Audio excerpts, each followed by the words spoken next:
वित्तजम्बो फलसारभक्षितम्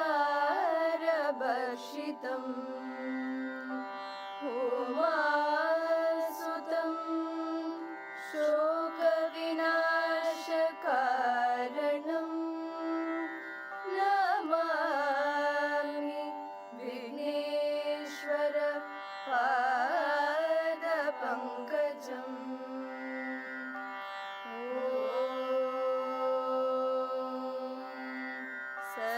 सर्वेषां स्वस्तिर्भवतु, सर्वेषां शान्तिर्भवतु, सर्वेषां पूर्णं भवतु, सर्वेषां मङ्गलं भवतु, लोकाः समस्ताः सुखिनो भवन्तु। असतो मा सद्गमय, तमसो मा ज्योतिर्गमय, मृत्योर्मा अमृतं गमय। ॐ शान्ति शान्ति शान्तिः। नमस्ते शारदे देवी काश्मीरपुरवासिनी, त्वामहं प्रार्थये नित्यं, विद्यादानं च देहि मे।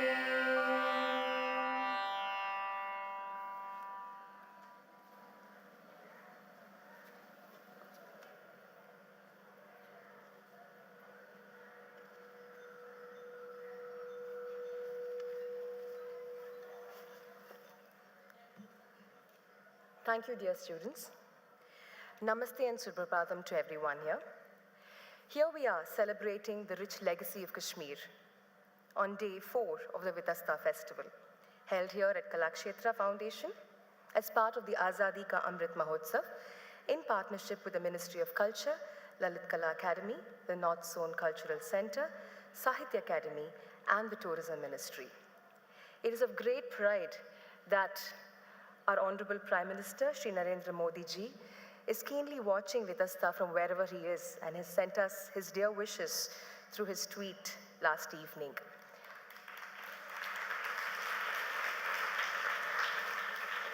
We thank our Honorable Prime Minister, Shri Narendra Modi ji, for bringing Azadi Ka Amrit Mahotsav to each and every one of us and making our legacy richer and richer by each day. As part of the talk series for Vitasta by Kalakshetra Foundation, we had sessions 1 and 2 yesterday that saw eminent scholars enlighten us with topics that took us on a beautiful journey to the land of Kashmir. In continuation of the talk series today, we resume with session 3 and welcome you all to it. We will have 4 talks under session 3 this morning, the first one being that of Professor Beena Budkis. I request Professor Beena Budki to kindly adorn the dais.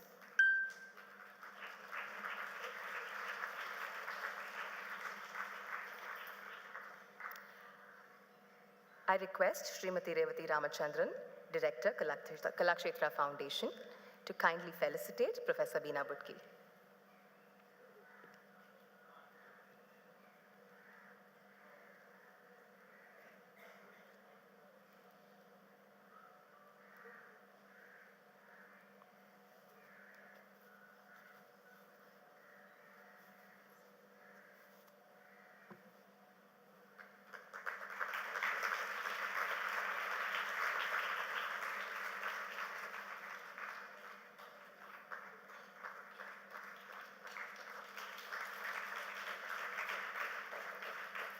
Thank you, ma'am.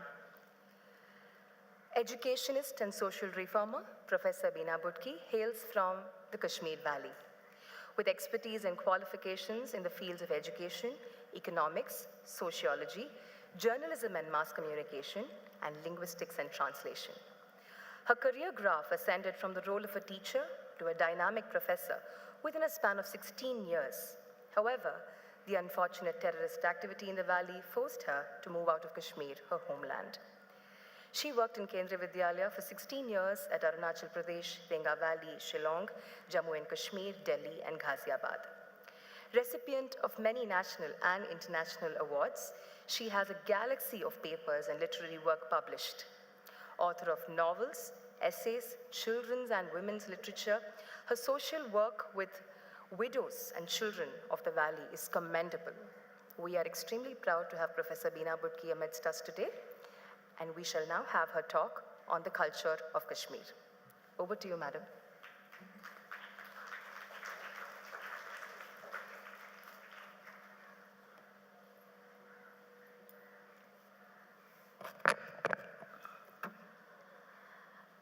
Vanakkam, Namaskar.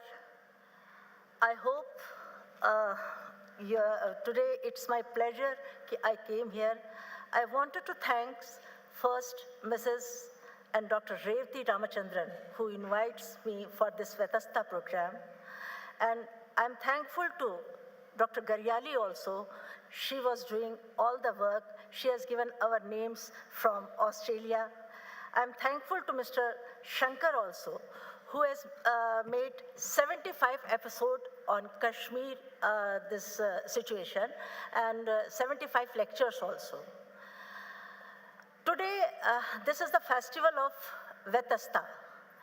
And Kashmir, we are just promoting, we are just wanted to know about the Kashmir. So I wanted to deliver my lecture in Hindi because Hindi is national language. And second thing, our culture, our some traditions, maybe you will also understand, but I wanted to tell you one more thing.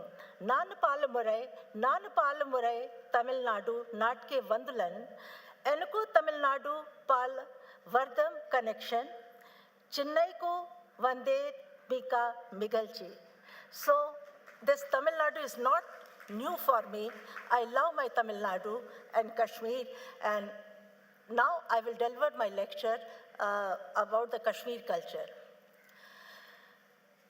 नमस्कार, कश्मीर जो कि एक जाना पहचाना सबका प्यारा देश है, वहाँ का कल्चर, वहाँ का जो भी संस्कृति है, सभी को बहुत अच्छी लगती है और हर कोई वहाँ जाना भी चाहता है।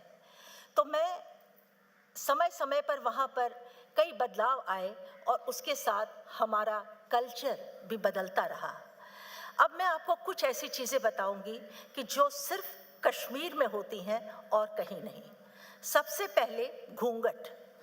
नॉर्मली यू विल फाइंड कि जब दुल्हन या घर में हम किसी का रिस्पेक्ट करते हैं तो ऊपर से घूंघट डालते हैं, बट कश्मीर में बिकॉज कश्मीरी ड्रेस में जो फेरन है और जो ऊपर तरंग बांधते हैं, तरंग मीन्स दैट टोपी, तो उसमें घूंघट की कोई जगह नहीं है।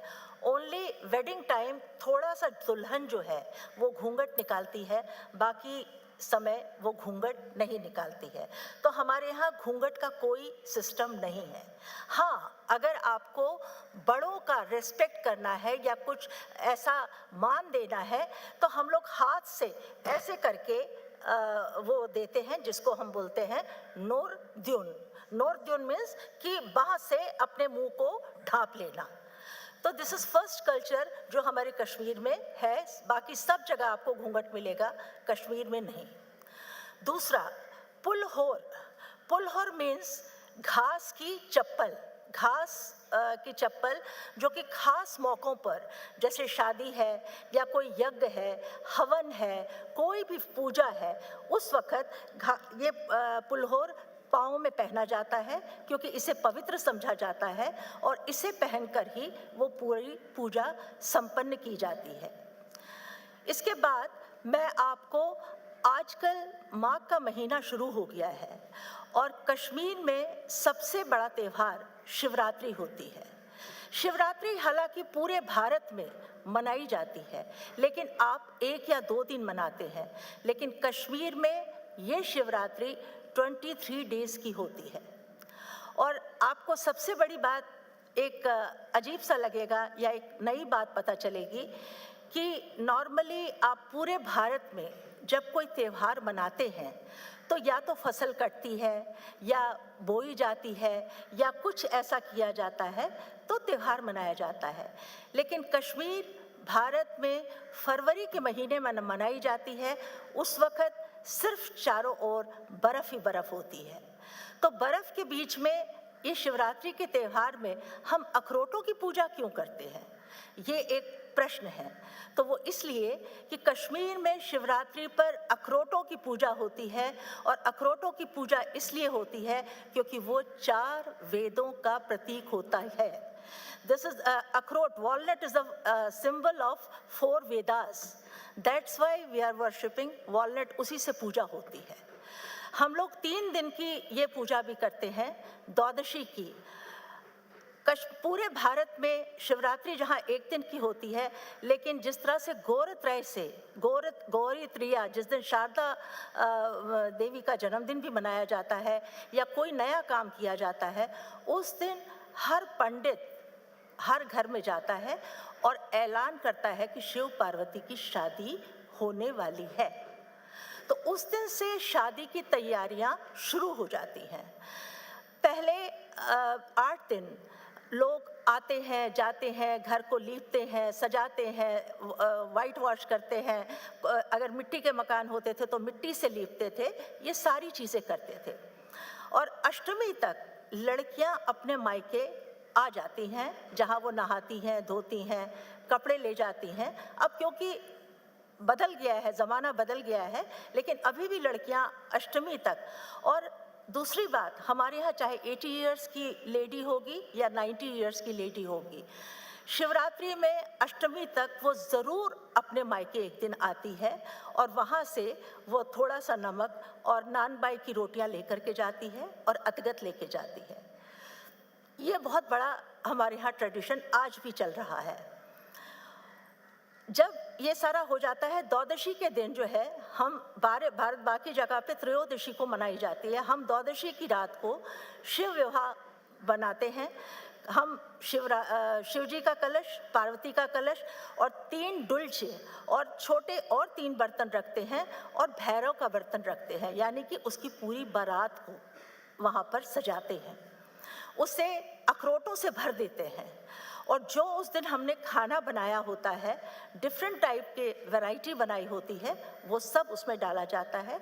इसके अलावा एक पार्थिव बनाया जाता है पारस का, जिस पर दूध, किशमिश, ये सारी चीज़ों से उसकी सेवा की जाती है।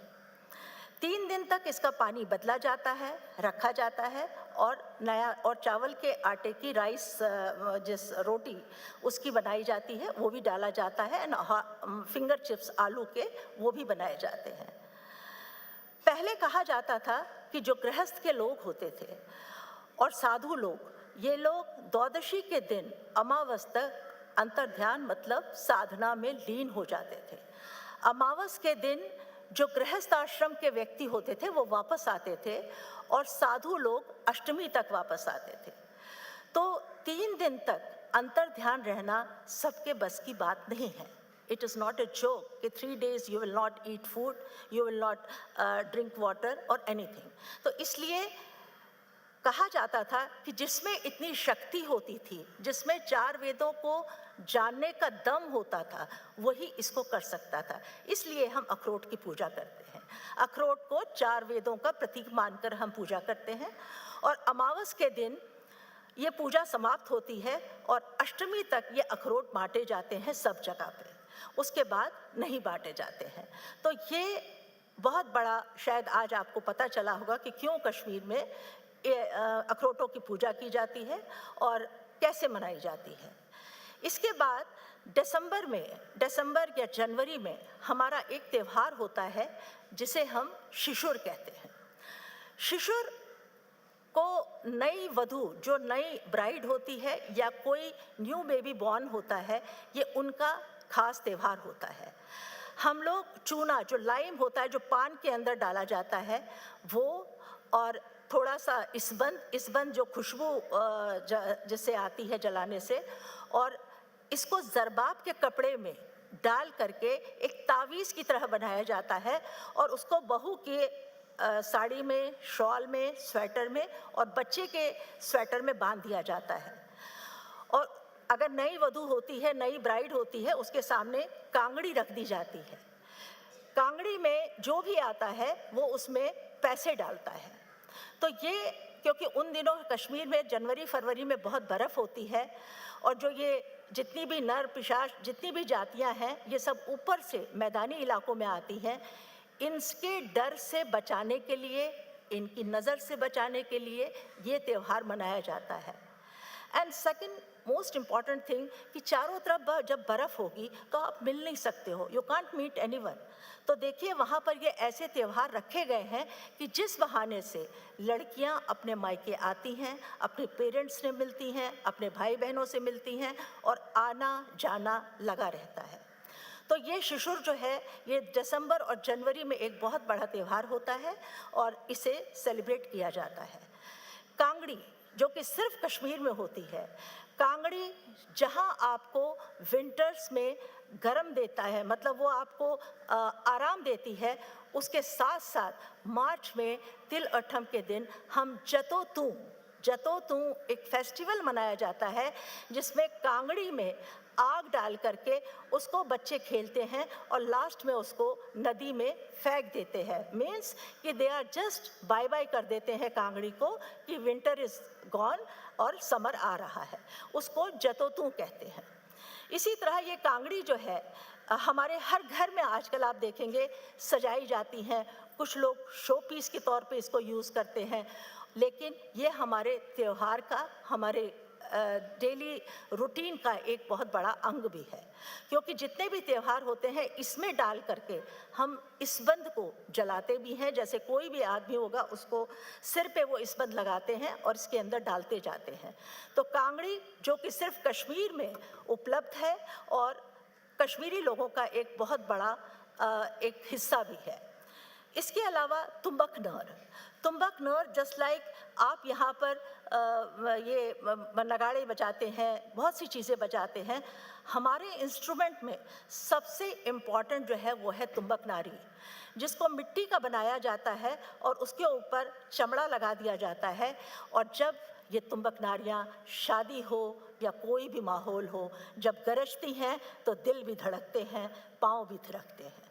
तो तुम्बक नारी is also very important instrument for Kashmir.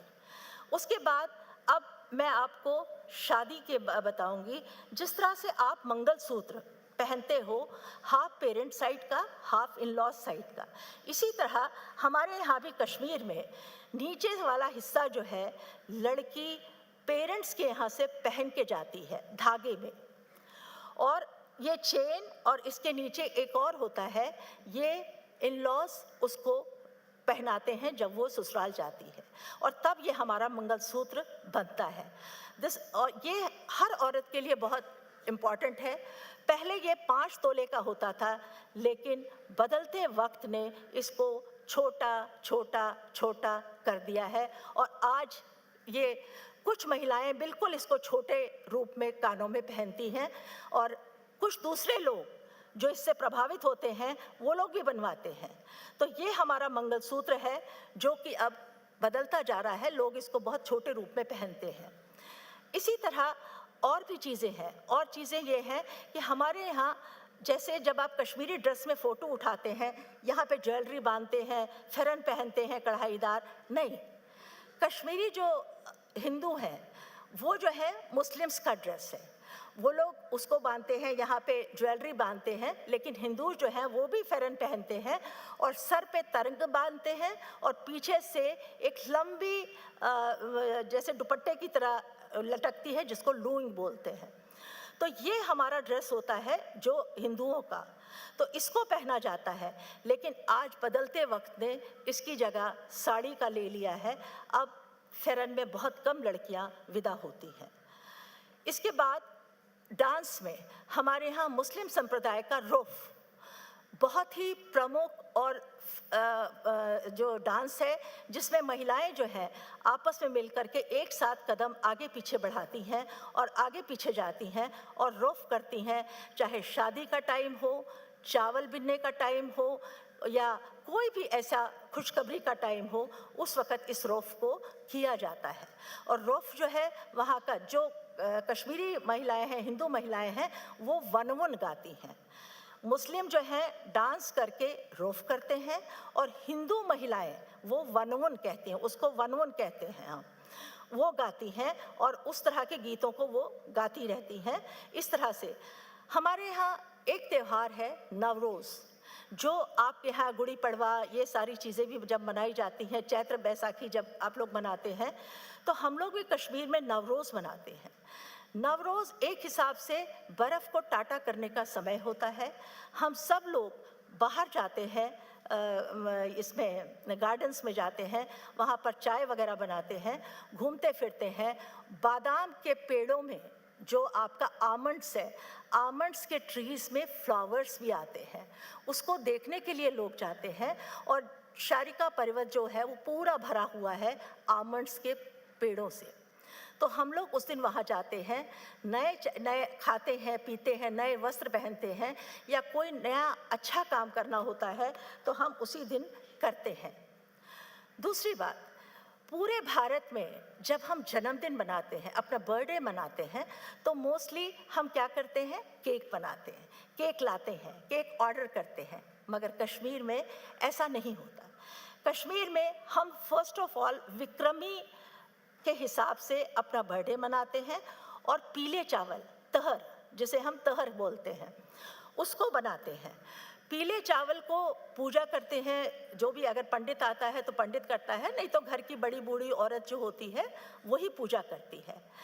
मगर इस तहर को पूरे मोहल्ले में थोड़ा थोड़ा थोड़ा थोड़ा बांटा जाता है और इसके बदले में जिसके घर में वो तहर देते हैं वो लोग कभी थोड़ा सा कोई फ्रूट दे, मतलब जैसे ये आलमंड्स के दाने दे देते हैं, कुछ इलायची दे देते हैं, कुछ चीनी दे देते हैं। उससे पता लगता है पूरे मोहल्ले को कि आज इस घर में इस बंदे का जन्मदिन था। तो हमारे यहाँ आज भी ये तहर, तो पूरे भारत के कश्मीरी आज भी इसी को बनाते हैं और इस तरह सेलिब्रेट करते हैं।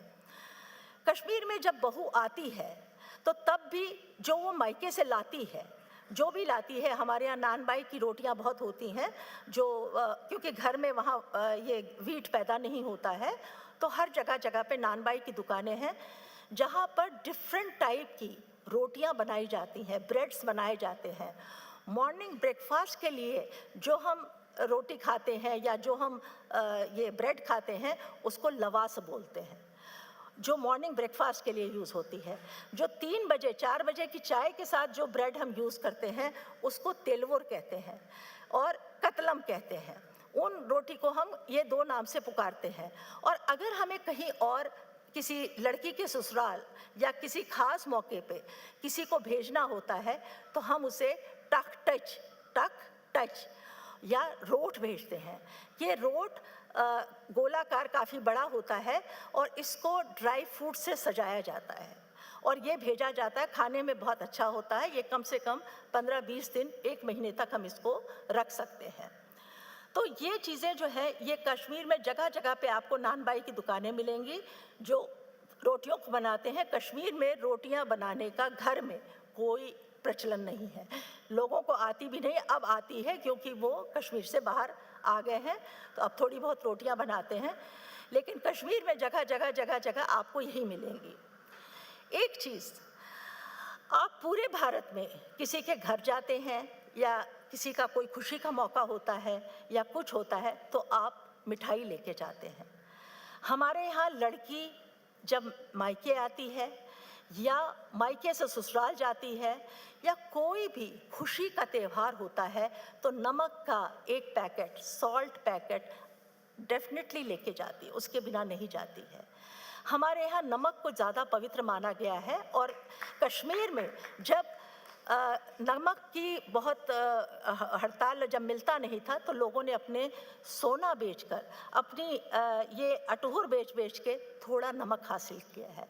तो वहाँ हर मौके पर ये नमक की थैली सबसे पहले होती है। चाहे दुल्हन की विदाई भी हो तब भी वो नमक की थैली लेके जाएगी, मिठाई का डब्बा लेके नहीं जाती है। हालांकि तीसरे दिन एक और त्यौहार होता है जिसे रोट खबर बोलते हैं। रोट खबर में पहले रोट भेजे जाते थे, 21 रोट, 17 अखरोट, वो रोट या 11 रोट, लेकिन अब इसकी जगह मिठाई के डब्बों ने ले ली है। तो इसलिए हमारे यहाँ आज भी ये प्रचलन है कि अगर हम भाई के घर जाते हैं, मायके जाते हैं, बड़ी बहन के यहाँ जाते हैं, अपने किसी जानने वाले के यहाँ जाते हैं, तो वो हमें थोड़ा सा नमक ज़रूर बांध करके देता है या पैकेट देता है। और इसके साथ अतगत। अतगत मीन्स कि जब वो अतगत कोई भी लड़की लाती है और अपनी मदर इन लॉ को देती है, तो मदर इन लॉ को अपनी मदर होने का एहसास होता है, उसको गुमान होता है कि because I am mother, that's why she is giving me this अतगत। तो अतगत जो है एक माँ के लिए, एक सास के लिए बहुत ही इम्पॉर्टेंट चीज़ होती है, जो जब वो किसी के घर जाती है, भाई के घर, मायके के घर, तो वो लोग अतगत देते हैं। शादी में भी जितनी लड़कियां आती हैं उनको अतगत भिजवाया जाता है, उनके हस्बैंड्स को भी पैसा भिजवाया जाता है। ये अतगत हर जगह जगह जगह कहीं भी वो जाए वो ज़रूर लेके जाती है। जब नई नई लड़की की शादी होती है तब उसको 200, 400, 500 दिया जाता है, लेकिन जैसे जैसे एज बढ़ती जाती है तो ये अतगत का अमाउंट घटता जाता है। लेकिन 20 रुपये, 50 रुपये इतना तो सभी देते ही हैं। तो ये अतगत बहुत इम्पॉर्टेंट ठीक है। और सबसे बड़ी बात है, चाहे हमारे यहाँ की लेडी 90 इयर्स की भी हो जाए, उसका जन्मदिन भी मनाया जाता है। और कोई भी, वो अपने मायके भी आएगी, वो जब तक जिंदा रहती है ये अतगत और नमक बराबर लाती है। उसको दिल में अच्छा लगता है कि मेरा मायका है, somebody is in my parental house. चाहे उसका भाई छोटा ही क्यों ना हो या बड़ा हो, उसको बहुत खुशी होती है इस बात की कि भाई मेरा कोई है जहाँ मुझे अतगत लाने का मौका मिल रहा है। इसी तरह हमारे यहाँ घर देवता की एक पूजा होती है। हर ब्राह्मण घर देवता की पूजा करता है। और कैसे करता है कि दिसंबर के महीने में उसको गाड़बत दिया जाता है। कश्मीर में हर मकान में कर्नी होती है। कर्नी मीन्स जैसे यहाँ छत होती है, छत के ऊपर भी एक छत होता है। वहाँ पर जो घर की सबसे बड़ी औरत होती है वो साफ से मांज करके, ये करके, सब कुछ करके चावल बनाती है और मछली बनाती है। मछली के पीस उसके ऊपर रख करके चावल के ऊपर ले जाती है और ऊपर कर्नी के ऊपर इस गाड़बत को रख करके आती है और साथ में पानी का एक गिलास भी रखती है, ये सोच के कि इस घर का गृह देवता इसको स्वीकार करे और हमारे घर की रक्षा करे। अब चाहे रात में बिल्ली खा जाए या चूहा खा जाए, लेकिन जब सुबह मछली गायब होती है, चावल गायब होते हैं थोड़े बहुत, तो हम यही समझते हैं घर देवता ने हमारा भोजन प्रसाद स्वीकार कर लिया है। तो ये भी आज भी ये प्रचलन चल रहा है। लेकिन अब इसकी जगह कुछ लोग जो वेजिटेरियन हो गए हैं वो खीर बनाते हैं और ऊपर खीर को रख देते हैं। तो इसको ही गृह देवता की पूजा कहा जाता है। इसके अलावा फिर हमारा एक अगस्त के महीने में एक त्यौहार होता है, सितंबर के महीने में, जिन दिनों गणपति का उत्सव मनाया जाता है। हम रोट बनाते हैं। रोट जो महालक्ष्मी का प्रसाद है, रोट जो इस बात का भी प्रतीक है कि जिसका बच्चा ना हो या जिसका मकान ना हो या किसी की कोई खास विश हो जो पूरी नहीं हो पाती है, वो सूत का धागा किसी अनमैरिड लड़की से बनवा करके अपने इसमें बांधती है पहले, और यहाँ से बांध करके जब रोट सारा बन जाता है तो उसमें घड़े के अंदर उस सूत के धागों को डाल देती है और यही विश करती है कि जब अगले साल उसकी विश पूरी हो जाएगी तो वो भी महालक्ष्मी गणपति आपका ये रोट बनाएगी, ये त्यौहार फिर से मनाएगी। तो इस तरह से जो है ये रोट भी हर फैमिली में मनाया जाता है और इसको दूर दूर तक, चाहे मोहल्ले वाला हो, रिश्तेदार हो, जान पहचान वाला हो, सभी को ये रोट भेजी जाता है। चाहे आधा ही क्यों ना भेजें, लेकिन ये रोट चारों ओर वितरित किया जाता है, क्योंकि अगर किसी को रोट नहीं मिलता है तो वो फिर शिकायत करता है, उल्हाना देता है कि अरे तुमने तो रोट ही नहीं इस साल भेजा, तुम तो मुझे भूल ही गई। तो कहते नहीं नहीं, बल्कि कई पार्सल्स भी, लड़कियां अगर दूर होती हैं तो उनको पार्सल करके भेज दिया जाता है। शिवरात्रि का प्रसाद भी, जो अखरोट होते हैं या वो जो हैं, वो भी लड़कियों को और जान पहचान के ऐसे खास लोगों को वितरित कर दिया जाता है। इस तरह से ये रोट खबर भी हो जाती है। हमारे यहाँ इसमें दिवाली में सिर्फ दिवाली पूजन के लिए महालक्ष्मी का रोट बनाया जाता है, यही रोट जैसे जो अभी मैंने बताया। बाकी और हमारे यहाँ ज़्यादा और उसमें करने का कोई प्रचलन नहीं है। क्यों? उन दिनों कोई खास ऐसी बात नहीं होती है, लेकिन धार्मिक पूजाएं होती रहती हैं। कार्तिक महीने में काफ़ी बड़ी पूजा होती है, माघ में बहुत बड़ी पूजा होती है। माघ में एक त्यौहार होता है जिसको कहते हैं कि चापुन, मतलब उसको मैंने हार चापा है। हार चापा मीन्स कि उसमें पहले एक प्रथमा से अमावस्या तक पहले दिन 1 मुट्ठी, दूसरे दिन 2 मुट्ठी, तीसरे दिन 3 मुट्ठी, इस तरह से भोजन करता है। That means first day she will take only this much of mutthi, whole day that khana. Second day she will take 2, third day she will take 3, और कुछ नहीं लेगी और चाय वगैरह पिएगी। तो चंद्रायन, इसको बोलते हैं चंद्रायन सापुन। चंद्रायन मतलब मैंने चंद्रमा को की पूजा की है।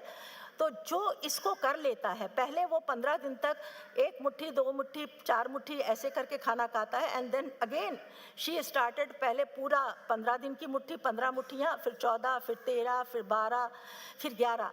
प्राचीन काल में जब लड़कियां पैदा होती थीं तो बहुओं को सासें जो थी, मदर इन लॉ जो थी, डॉटर इन लॉज को बोलती थी कि तुम चंद्रायन सापुन ये व्रत रखो, ये करो, ये कर लो।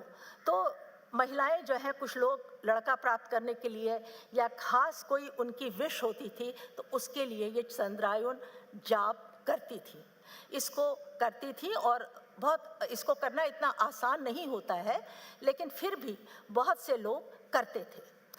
ये तो रहे खुशियों के त्यौहार, खुशियों के दिन और खुशियों की बातें। लेकिन दुख में भी हमारे यहाँ सिस्टम कुछ अलग है। हमारे यहाँ मामा, चाचा, भाई, कोई भी अपना बहुत नज़दीकी खून का रिश्ता अगर कोई मर जाता है तो हम लोग उसी वक़्त गले की चेन उतार लेते हैं और टीका नहीं लगाते हैं। टीका हम लोग फिर किसी खास दिन जब सब लोग इकट्ठे मिलते हैं, सब लोग एक दिन फिक्स किया जाता है कि हम इस दिन टीका लगाएंगे और गले में पन बांधेंगे, जिसको हम लोग कहते हैं पंदाव गंडी।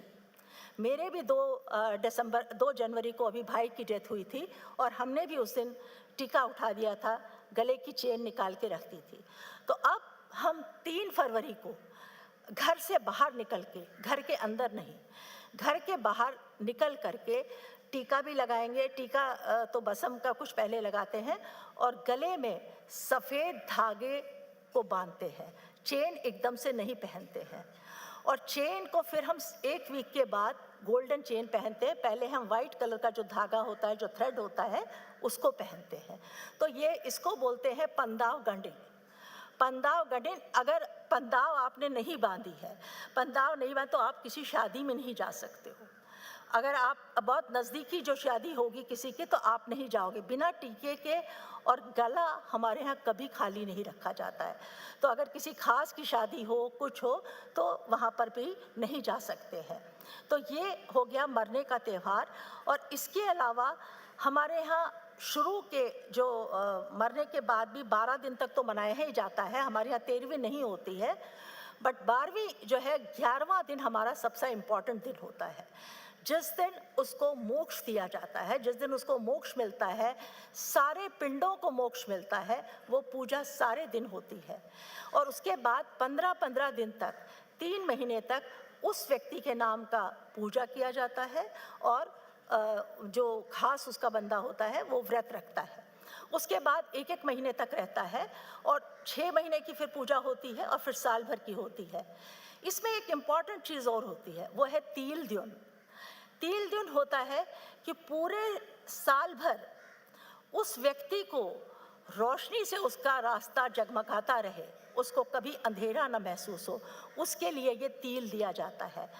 तिल में पूरे 24 या तो मछली के टुकड़े या पूड़ी हलवा या मछली के टुकड़े और पूरी बनाया जाता है, और उस दिन वो दिए पूरे में जलाए जाते हैं ताकि उस जाने वाले व्यक्ति का रास्ता कभी भी अंधेरा ना हो, उसके रास्ते में कभी भी अंधेरा ना हो।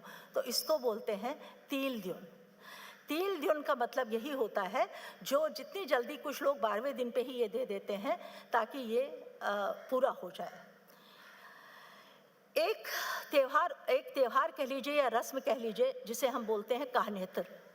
जब हमारे यहाँ बच्चा पैदा होता है तो कुछ दिनों के बाद काहनेतर, जिसको यहाँ यूपी में डठोन बोलते हैं, कहीं और कुछ और भी बोलते होंगे, मगर इसको हम काहनेतर बोलते हैं। माँ बाप उस बच्चे को लेकर के ये पर्व मनाते हैं, और ये पर्व जिस बच्चे का नहीं हुआ होता है, उस घर का अगर दादा दादी की डेथ हो जाए तो हम उसको नहीं दिखा सकते हैं, मतलब उसको हम सेलिब्रेट नहीं, मतलब वो पूजा नहीं कर सकते हैं। इसलिए काहनेतर करना बहुत ज़रूरी होता है। काहनेतर, अब ऐसी स्थिति आ जाती है कि बच्चे का काहनेतर नहीं हुआ है तो उस त्यौहार, उस दिन से पहले, 12वें दिन से पहले या छठे महीने से पहले हम काहनेतर पहले कर लेते हैं। तो ये एक बहुत ज़रूरी चीज़ होती है। इसके अलावा और भी कई चीज़ें हैं। कश्मीर, हमारे यहाँ लिप्टन चाय, जो लिप्टन चाय आप सब पीते हैं, का प्रचलन नहीं है। ये वक्त के साथ अब लिप्टन चाय बनने लगी है। हमारे यहाँ 2 तरह की ही चाय बनती हैं, एक कहवा और दूसरा नमकीन चाय। कहवा जिसमें बादाम, छोटी इलायची, दालचीनी, खसखस ये सब डाला जाता है, और जिसे मीठी चाय कहा जाता है, ये बहुत बनती है, लोग इसको पीते भी हैं। और इसके अलावा एक नमकीन चाय बोलते हैं जो कि प्याजी रंग की होती है, मीन्स पिंक कलर की होती है। उसको पकाने में भी काफ़ी टाइम लगता है, और वो ज़्यादातर हमारे मुस्लिम भाई, उनके परिवारों में सुबह हर वही लोग पीते हैं। और हम लोग भी ज़्यादातर जब हैवी खाना आप खाते हैं या कोई त्यौहार होता है तो इस नमकीन चाय को पिया जाता है, इससे सारा खाना हजम हो जाता है। इसमें सजाने के लिए हम मलाई भी डालते हैं, आमंड्स के टुकड़े भी डालते हैं, छोटी इलायचियों के टुकड़े भी डालते हैं। इसको, ये सारी चीज़ें डाल करके इस चाय को हम सजाते हैं और पीते हैं। और ये गुलाबी चाय जो है आज भी हर घर में बनती है। अगर तीज त्यौहार हो उस दिन तो बनती ही है। उसके अलावा हर घर में कुछ लोग सुबह इसे ही पीते हैं, क्योंकि आज शुगर का बढ़ावा है, हर घर में शुगर के पेशेंट हैं, तो लोग इसी को ज़्यादातर पीते हैं। लेकिन बाकी जो मीठी चाय पीते हैं वो ये जो कश्मीरी मोगल चाय, जिसको मोगल चाय बोलते हैं, वो पीते हैं। इसको खास एक बर्तन, जैसे समावार कहते हैं, समावार एक तांबे का, पीतल का बर्तन एक होता है, शायद आपने बाहर स्टॉल पे भी देखा होगा, उसमें बनाया जाता है। उसमें ये कोयले के टुकड़े डाले जाते हैं और उसको गरम सब जगह बांटा जाता है। तो इस चाय में ये सारी चीज़ें डाली जाती हैं, इसी को पिया जाता है। कहा जाता है कि इससे कैंसर की रोकथाम होती है और आपको सर्दी, ज़ुकाम, इन सब चीज़ों से बचाव होता है। कश्मीर में चाहे 4 फुट बर्फ़ गिरी हो या 10 फुट बर्फ़ गिरी हो, कोई भी दही खाना नहीं छोड़ता है। दही वो खाता है, लेकिन शीर चाय और मोगल चाय पीना भी नहीं छोड़ता है। इन सब चीज़ों को भी वो पीता है, करता है, ये पीता रहता है। इसी प्रकार अब हम जब और आगे चलते हैं तो एक त्यौहार आता है जिसे हम लोग कहते हैं कि ये जिस दिन जन्माष्टमी होती है। जन्माष्टमी में वहाँ की डल झील में, जो वहाँ की डल झील है, उसमें जिसको वाटरमेलन आप कहते हो, खीरा कहते हो, ये सारी सब्जियाँ उगाई जाती हैं और इसकी पूजा की जाती है।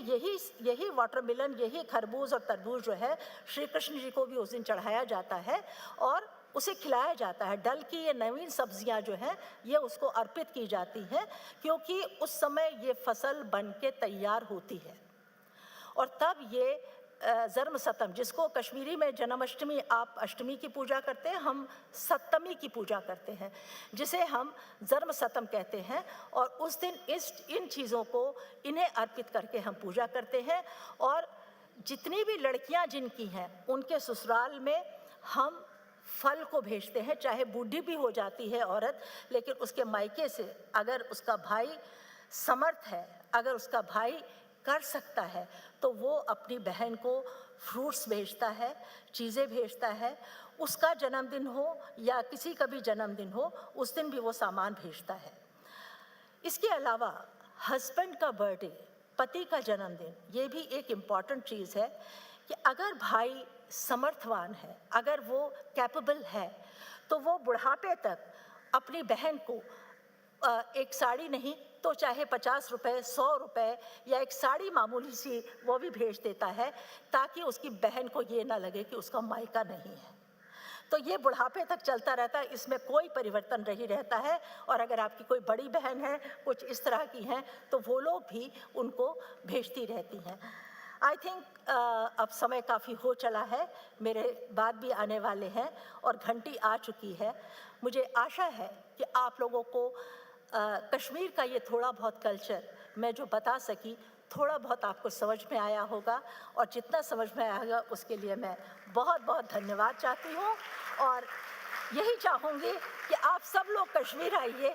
और फिर से एक बार डॉक्टर रेवती रामचंद्रन जो यहाँ की निदेशक हैं, मैं उनका बहुत बहुत धन्यवाद करूँगी कि वो ऐसे प्रोग्रामों को करती रहें, हम लोगों को बुलाती रहें और लोगों को ये वितस्ता चेन्नई तक बहती रहे, बहती रहे, बहती रहे। नमस्कार।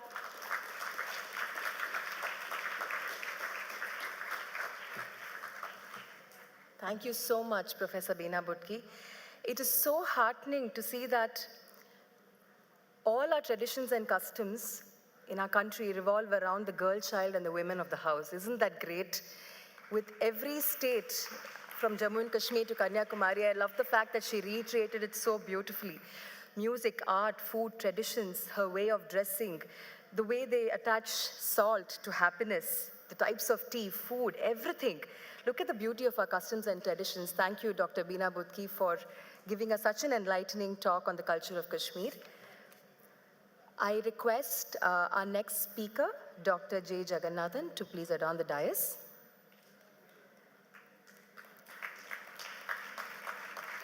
He will be now felicitated by the Director of Kalakshetra Foundation, Srimati Revati Ramachandran.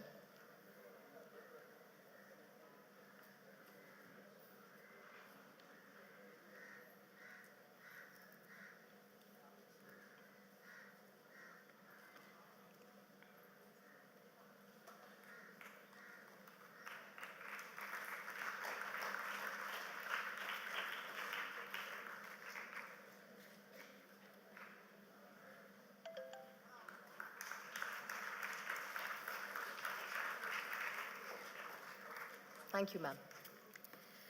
Dr. J. Jagannathan is Assistant Professor and Head of the Department of National Security at the Central University of Jammu, Jammu and Kashmir, with varied research interests ranging from border security studies to geopolitics to national security to Jammu and Kashmir.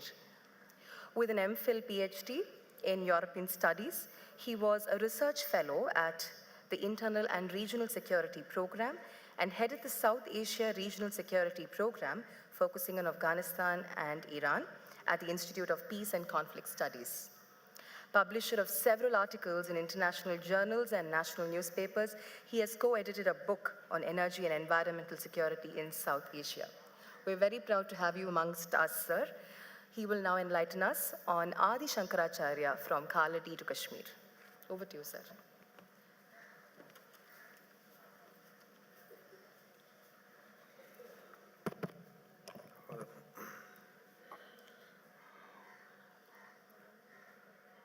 I'd like to thank the organizer, especially the director of Kalakshetra Foundation, Madam Revati Ramachandran, and also I'm indebted to Shankar ji for giving me this opportunity to connect with the Kalakshetra Foundation event to make my thoughts, share my thoughts on Adi Shankaracharya, his journey. In fact, you might have seen my profile. I'm a sort of odd man out here. Last 2 days, we have been hearing wonderful discussions and lectures from various topics. It's very interesting, but I'm a totally different from background. But I have an interest in Saivaism from childhood, since I'm from Tamil Nadu, but I've been in Kashmir since last 10 years, almost 10 years. So this is my Janma Bhumi, and I always say Kashmir is my Karma Bhumi. My destiny brought me to Kashmir. So I landed in 2013 as a young assistant professor in the department to start security studies. At the time, the Kashmir was so volatile. I got introduced to the Kashmiri Saivaism when I started interacting with some of my Kashmiri friends, Kashmiri Pandits. The first encounter with the Raj Tarangani, I started reading about to understand about the various kings in the past so that we could get some insight about how we study the present day conflict. There I developed my interest in Kashmir Saivaism. Then further on, I just started traveling also, interacting with the Kashmiri Pandits, attending their Kashmiri Pandits, marriages, even death. So all sort of things that get an understanding about how the culture, Kashmiri culture is. It's so vibrant. Even if you see beyond the Kashmiri Pandit, even the Kashmiri Muslims, you hardly see any sort of disharmony within among the community. It is so different from what we hear often from about Kashmir. I would like to hear from the young minds, what do you think about Kashmir when you hear the term Kashmir? Can anyone of you, the moment you hear the word Kashmir, day to day, suppose if you read the news, what do you think about it? What comes to your mind?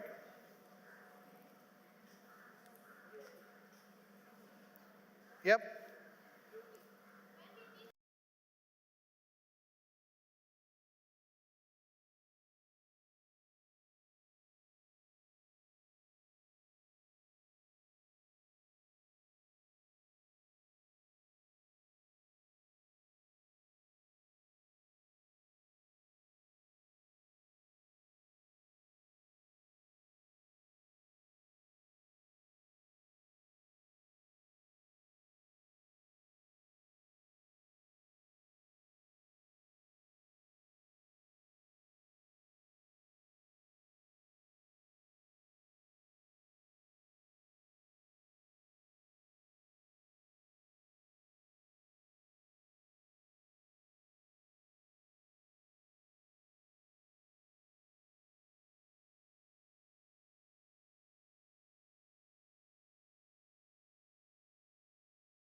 the date. So I had look at the literature as well as the interacted with some of the scholars as well. So I tried to calculate from the Kali, taking the Kali Yuga, because we have the time, exact time, which is in the literature about the Kali Yuga. So from there I made this calculation about the birth of Shankaracharya, which you can see from we all know that Jagadguru had lived for 30 years, 32 years, and the Kali Yuga, which is denotes like 2625th year of Kali Yuga, he was born. And the Kali Yuga began, according to Dr. M.L. Raja, he had brought the book Kali Yuga Inscriptional Evidence. And this is also taken by the Kali Yuga Raja Vrittanta text. And we're still exploring, trying to get those texts. And according to the text, that it began by 3101 before Common, BC is before Common Era. And from there, if you calculate the 3101 minus the 2625, then you get 476 BCE. That is the where he attained Mahasamadhi. And there, if you add 32 years, then you get the exact date or exact year that when he was born. So we roughly, this is our calculation, we roughly proceed from this argument that contrary to what, even in the first day also, some of the speaker also perhaps inadvertently mentioned that it was first AD, the Adi Shankara was born. But we got to know from the text that it is 509 BCE, that is his, and so we proceed from that. There are political context to it. I don't want to elaborate, but I wanted to bring it to the notice, so that you would get an idea about it. If you put Adi Shankaracharya's birth first AD, that means he would be like a successor of Christ. There is that sort of political agenda behind that. So even the historians started proceeding, discussing and debating about Shankaracharya's.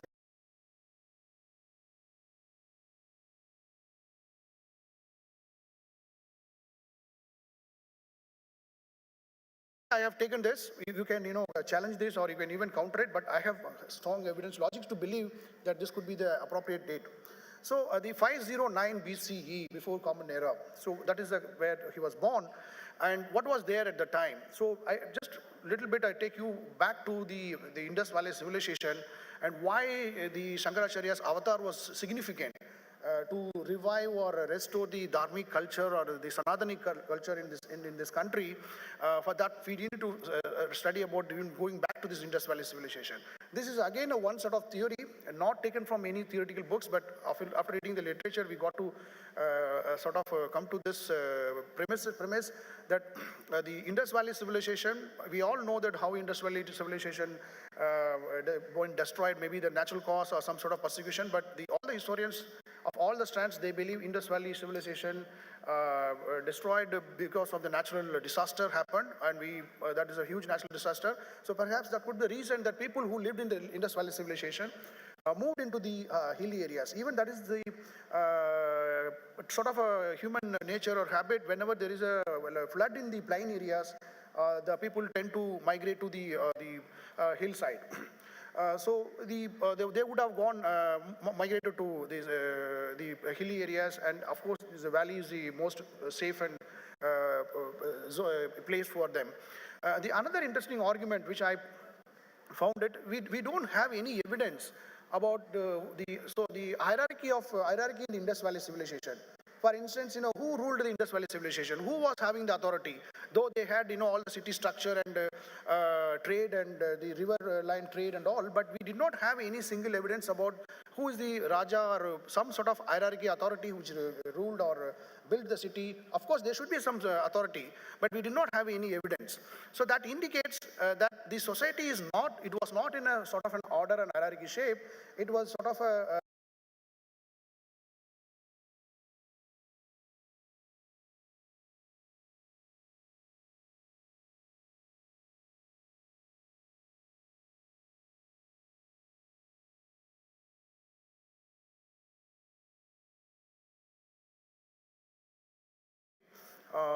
and it is almost few 5,000, 6,000 years ago or 7,000 years ago, you can make it. The Vedic period began, and there you got all the Puranas and Upanishads came, and that followed by the post-civilization in order to address the problem that Indus Valley civilization faced.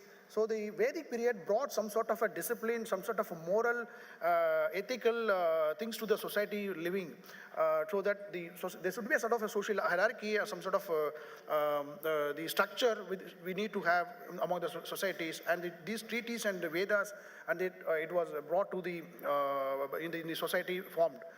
Next slide, please. So these are the three phases of Indus Valley civilization, and I'm not going to go deep into that. Next slide, please.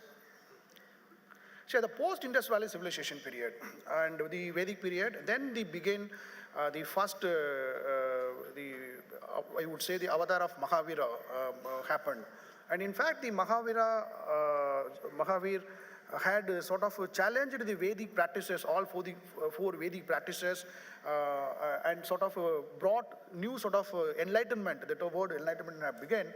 And Mahavira was sort of started challenging all the Vedic practices and the Vedic scriptures, and that sort of brought him as seen as another avatar of Vedic period. I'm just giving the chronicle of the things that based on my study and my understanding. If there is any question, I would like to address also. Next slide.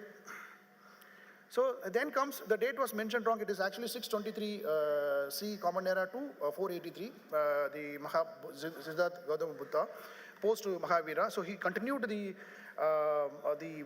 philosophy of Mahavira, Buddha had continued. Next.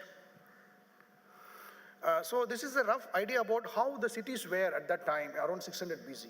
So that you get in a context that Shankaracharya went to Kashmir, and these are the kingdoms. It was all just to begin from the tribal into form of a city and city-states, and there is no order. There is sort of a mix of multiple philosophies. You have Buddhism, and you have the Vedas, criticizing Vedas, and there is a sort of persecution of some of the Vedic scholars, and Vedic scholars are not able to even articulate or practice these agamas and other rituals. So this is the context in which this thing happened. If you look at the logically, if you put a question that, why Shankaracharya to go all the way, why did his guru send him to Kashmir?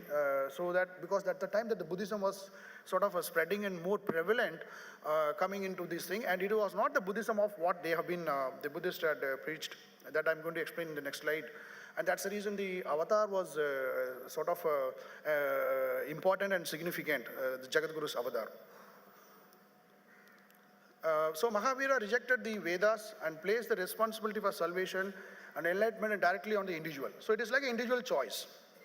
So in modern context, if you want me to interpret it, it's like individualistic, like Americans. If you look at the American society, the US or the Western society, or particularly American society, it's individualistic, more of an individualistic thing. So enlightenment. So there's no collective, common morality or ethical values. So that's what the Mahavira had said, that enlightenment, but you can't make everyone to get enlightened if you're a big society, and you can't expect that everyone to get enlightened and things. So there should be a sort of a common, some sort of norms, or the social norms, or treaties, or some sort of Vedas, scriptures that should be followed and practiced.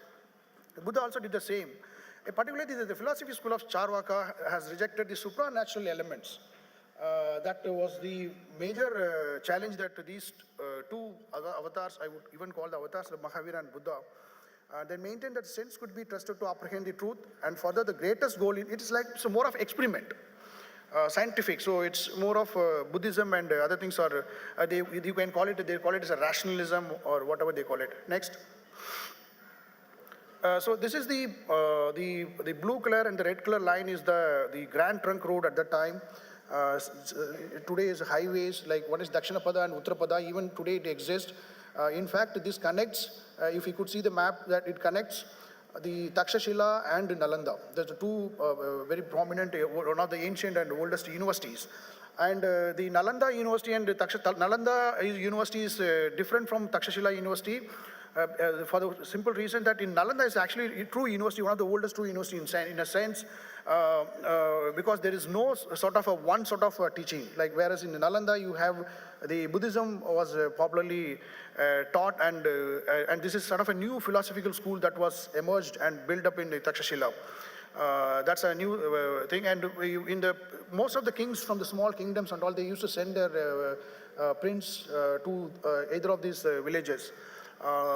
So in fact, we would say that the Brahmins, or you would say the Vedic scholars or Veda was being given importance in Takshashila.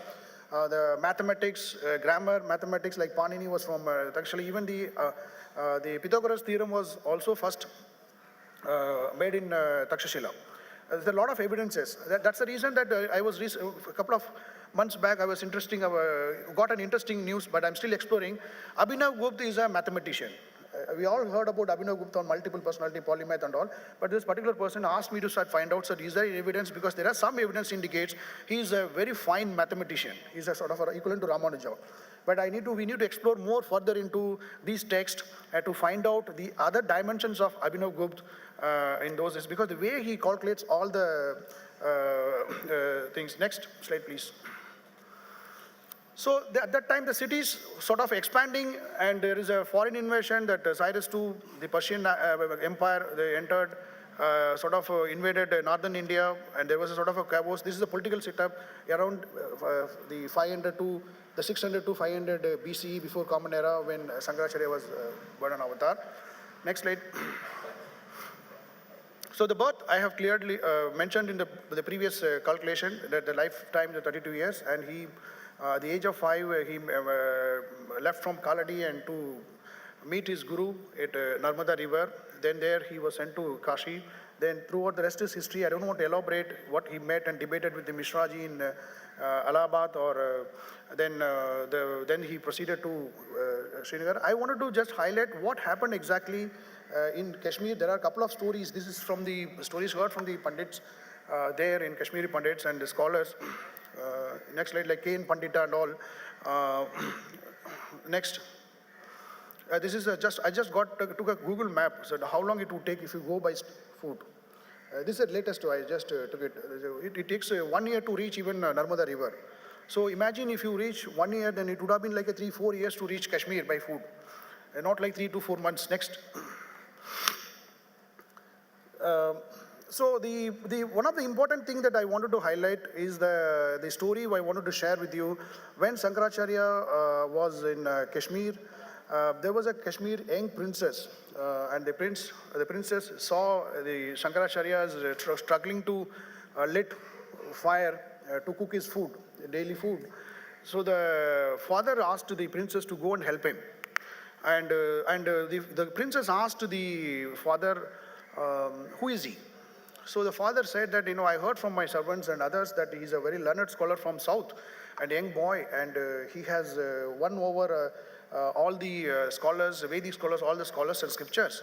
And tomorrow I'm going to hear him. So I will also take you there. Like the previous speaker had mentioned about in the Kashmir culture, that women are given the very important. They are the main in the culture, even they were very much educated even those days. And that is a part of our dharmic culture. I cannot say it's only Kashmir, but that is a connect that we have in our dharmic culture. The women have been given the equivalent, you call it today's equality or whatever, but these are evidences. So this lady descended down from the hill and went to him and helped him, and then lit the fire, and he thanked her, and then she asked, you claim that you have learned all the Vedas and all the scriptures and won over, but after all, you could not lit this fire. So that means you lost. Do you agree? He asked, so he was like, who is she? The young Shankaracharya was like, this was a story narrated that goes, then he started contemplating and thinking, so she went, then he was in a deep contemplation, and then when he went to bed in the night, the Sharda's voice, he heard their voice. So next day he went and he discussed with all the scholars in the Sharda Mandir. Then finally he won over all the scholars. Then finally they brought him to the south gate. The south gate was opened. Just next slide, please. The 4 gates, and the south gate was opened. And in Sarvanana Pidam, he was about to be seated in the Sarvanana Pidam, the throne of wisdom. Then finally, again, he got the call that from Sharda Ma saying that, do you think that you deserve to be seated on this throne since you claim that you have won all the intellectuals? That struck him that, despite all this learning and all that ego still there that I have won. Then he said, yeah, he confirmed that, yeah, I have cleared their doubts. He did not say I won the doubts, I cleared the doubts. So finally the story goes, no, yesterday the girl asked you, but you could not even lit the fire. So that means she defeated you and she won the things. So there he got, again, so Shankaracharya got enlightened in Sharda Peeth by the Sharda Mata. And this is, again, if you look back, things there, then he started writing the Saundarya Lagari. Saundarya Lagari, you all read that. It's the first, I would say, I could see, for mine, I have seen the other, whatever he has written, and even before that, during that time, it is the first form of the scripture which is written praising a woman, and saying that we are the creation at your dust, the dust at your feet. He mentioned that the Shiva cannot do creation without the presence of the Shakti. So the power, the Shakti, he felt the importance. That's how I interpret that. He felt that the importance of Shakti to keep the dharmic tradition or the Saivaism alive. So the Shakti component in our Saivaism or Saiva Siddhantam, that is a contribution from Sharda Mata and from Kashmir. So this is what the connect I would like to highlight. There he followed, there he established all the Shakti Peeth in the 4 Mat. And there we started worshipping. And before that, what happens is Shakti was worshipped as like a Kali, very sort of fierce, with a lot of, you might have seen, eating meat and, Kali, black color with the tongue coming out, blood, and dead body and skull, malas and all. This is how the Kali was worshipped. But for the first time, the Shanta Shorupini, that was in fact described in the Saundarya Lagari. So it is a very interesting, we used to hear the Saundarya Lagari, put it in a YouTube or a cassette and used to listen.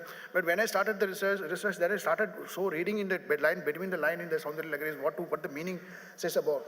But it is actually, that is the contribution of the Saiva Siddhantam, and imagine it happened almost 3,000 years back, 3,000 years ago, but still this culture is,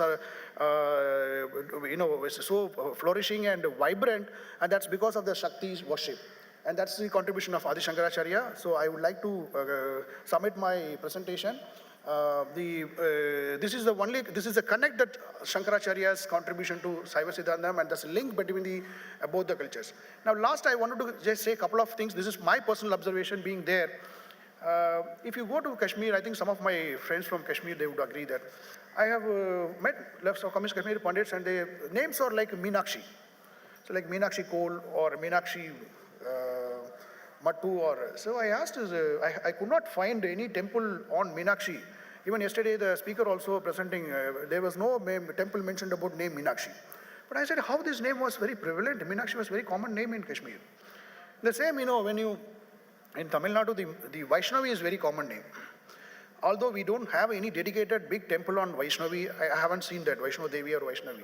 But it's very, so I was wondering that, how this name, how the people from sitting in Kashmir, where there's no WhatsApp, there's no YouTube, no social media, they got to know about Wikipedia, they got to know about the name. So there is a strong, that's one of the observation I would like to make.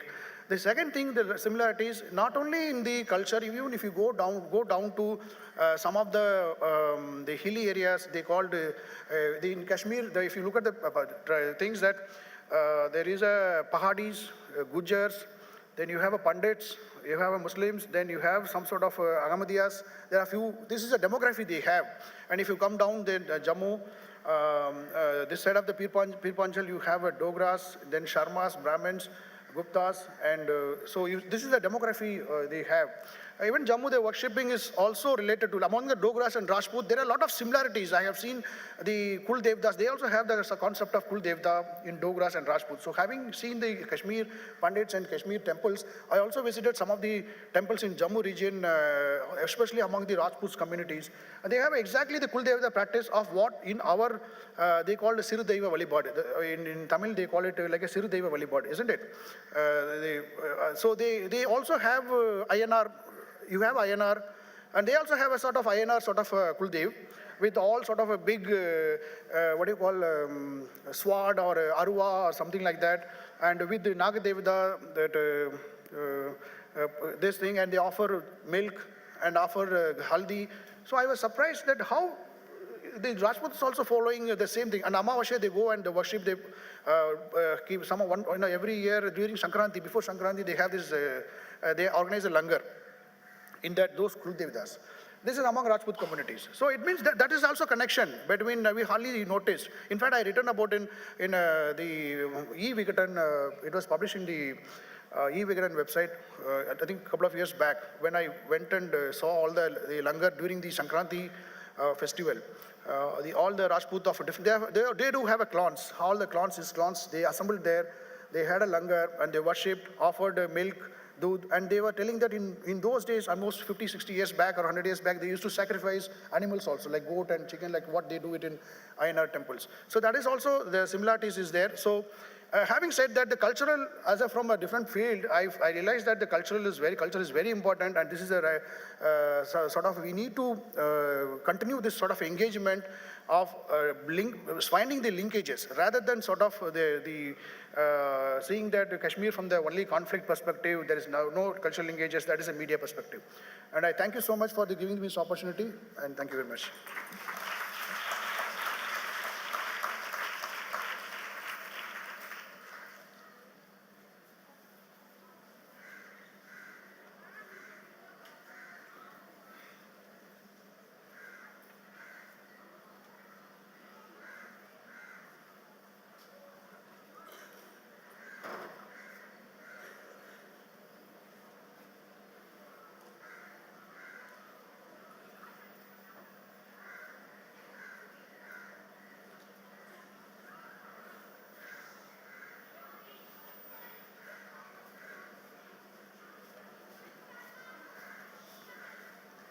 Thank you so much, Dr. Jagannathan, for that enlightening speech. We know that the supreme power assumes form from time to time to bring erring humanity back to Dharma. And Sri Bhagavad Pada Adi Shankaracharya was a champion in bringing humanity back to Dharma. Thank you so much for that enlightening speech, sir. Today, the 30th of January, is marked and observed as Shahid Divas, or Martyrs' Day, where we will pay homage to the freedom fighters who sacrificed their lives for the nation and to the father of our nation, Mahatma Gandhi ji. Let us all stand up from our seats and observe a minute of silence in memory of Bapu and the selfless contribution of our martyrs.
Thank you so much, ladies and gentlemen.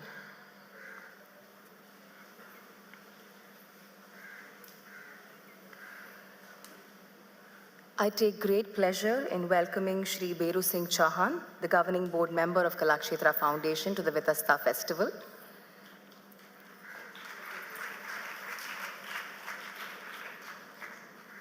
Sir, can you please attend the dais?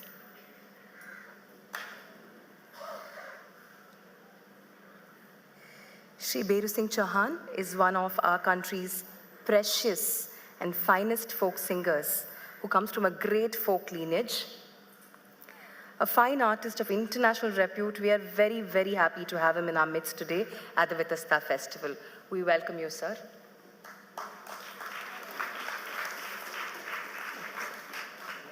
Yeah. I also request our next speaker, Shri TKV Rajan, to please come onto the dais. Shri Beru Singh Chauhan will now felicitate Shri TKV Rajan.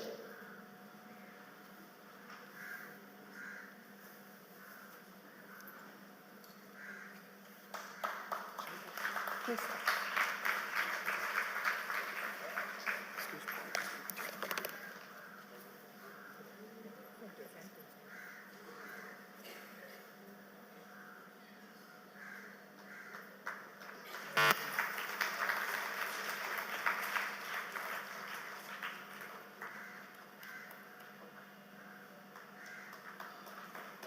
Thank you so much, Shri Beru Singh Chauhan ji.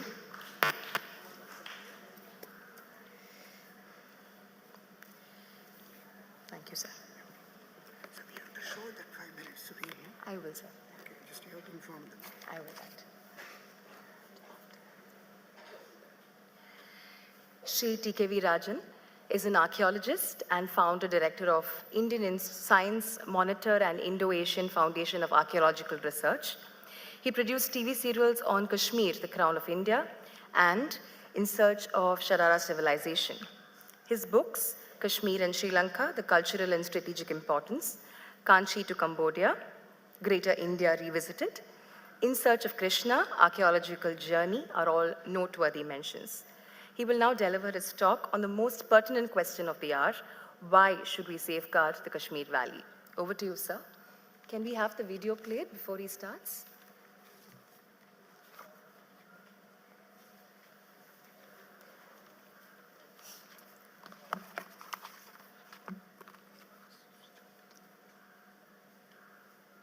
This video is dedicated to Goddess Sarada Devi, presiding deity of Kashmir Valley.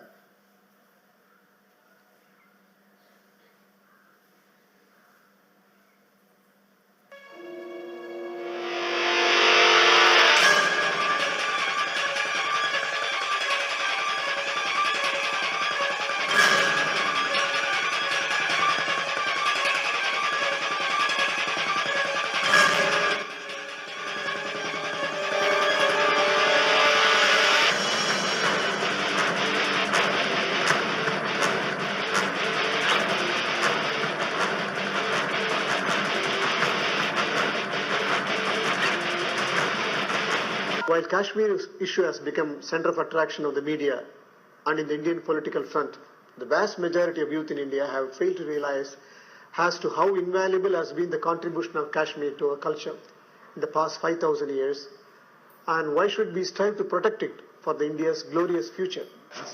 In Search of Sharda Civilization, breathtaking journey in Kashmir Valley, searching for the remains of Sharda civilization. Kashmir is the land of eternal beauty, nestles in the lap of majestic Himalayas, the abode of Lord Shiva. Kashmir is also known as Sharda Desh, the first headquarter of Sharda Peeth. Presiding deity is goddess Sharadamba. 150 years ago, archaeologists and Indologists discovered Sharda Peeth of Kashmir in ruins. Goddess Sharada represents language and speech. Sharda Peeth of Kashmir is the fountainhead of Sanatana Dharma. All Vedas, Upanishads, major Puranas and important Sanskrit works emanated from here. Even today, most ancient stotra, known as Sharda Stotra, is being recited by us, which begins with the famous line, Namaste Sharada Devi, Kashmira Puravasini. Namaste Sharade Devi, Kashmira Puravasini, Tvamaham Prarthaye Nityam, Vidya Bhuktincha Devime. There is a shloka that is very commonly recited in almost every household in the southern part of India. In fact, we start our day activity by recalling the shloka, praying in front of a photo in every house. The connection between Kashmir and Sharada is undisputable because every day, every devout Sanatana Dharmis, without failing, quotes the name of Sharada and Kashmir together and then starts his day. Sharada Peetha attracted great divine soul. Sri Shankaracharya consecrated several Shiva temples in Kashmir.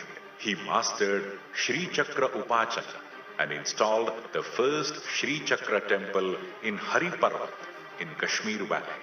Even today, tradition is strong that Sri Ramanujacharya visited Sharada Peeth to complete Sri Bhashya.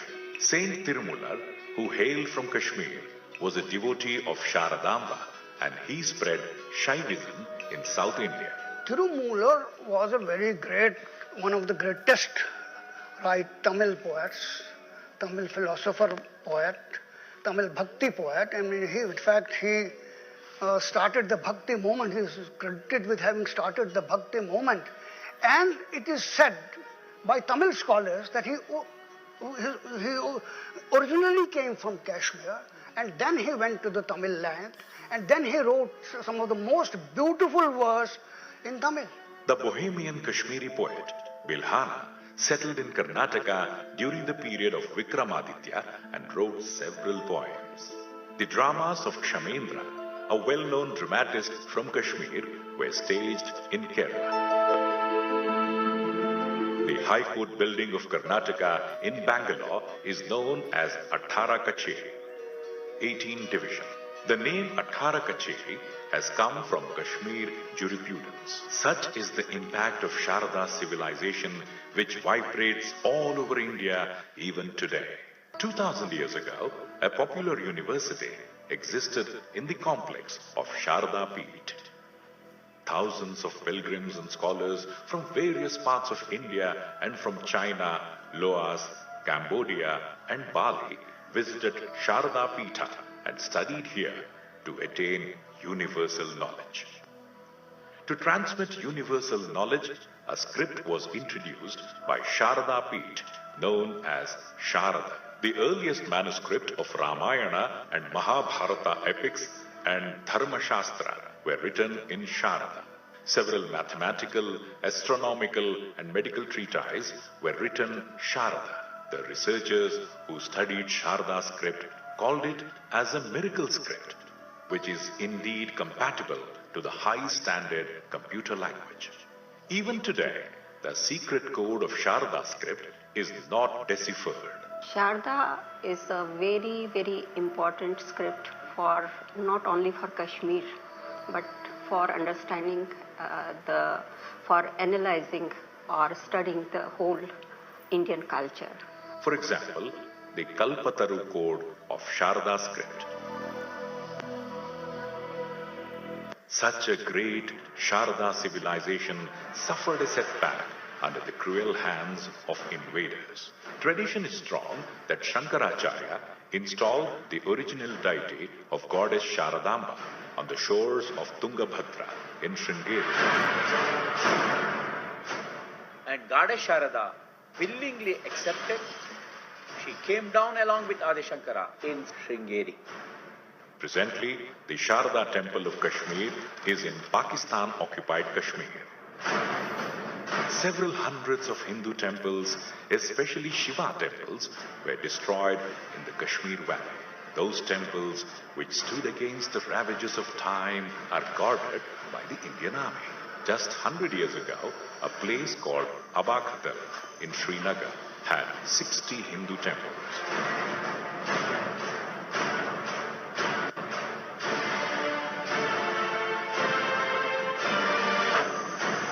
Today, a temple of Ganapatiyar is only in survival.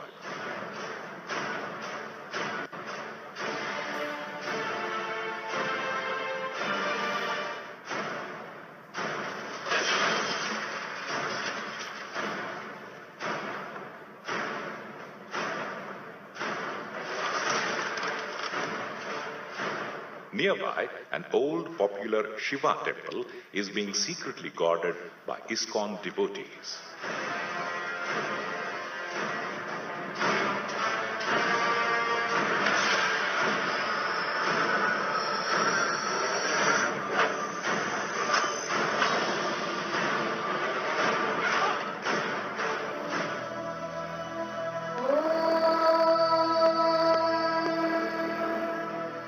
The remains of other temples kept in museum transports us to the glorious world of Sharda civilization.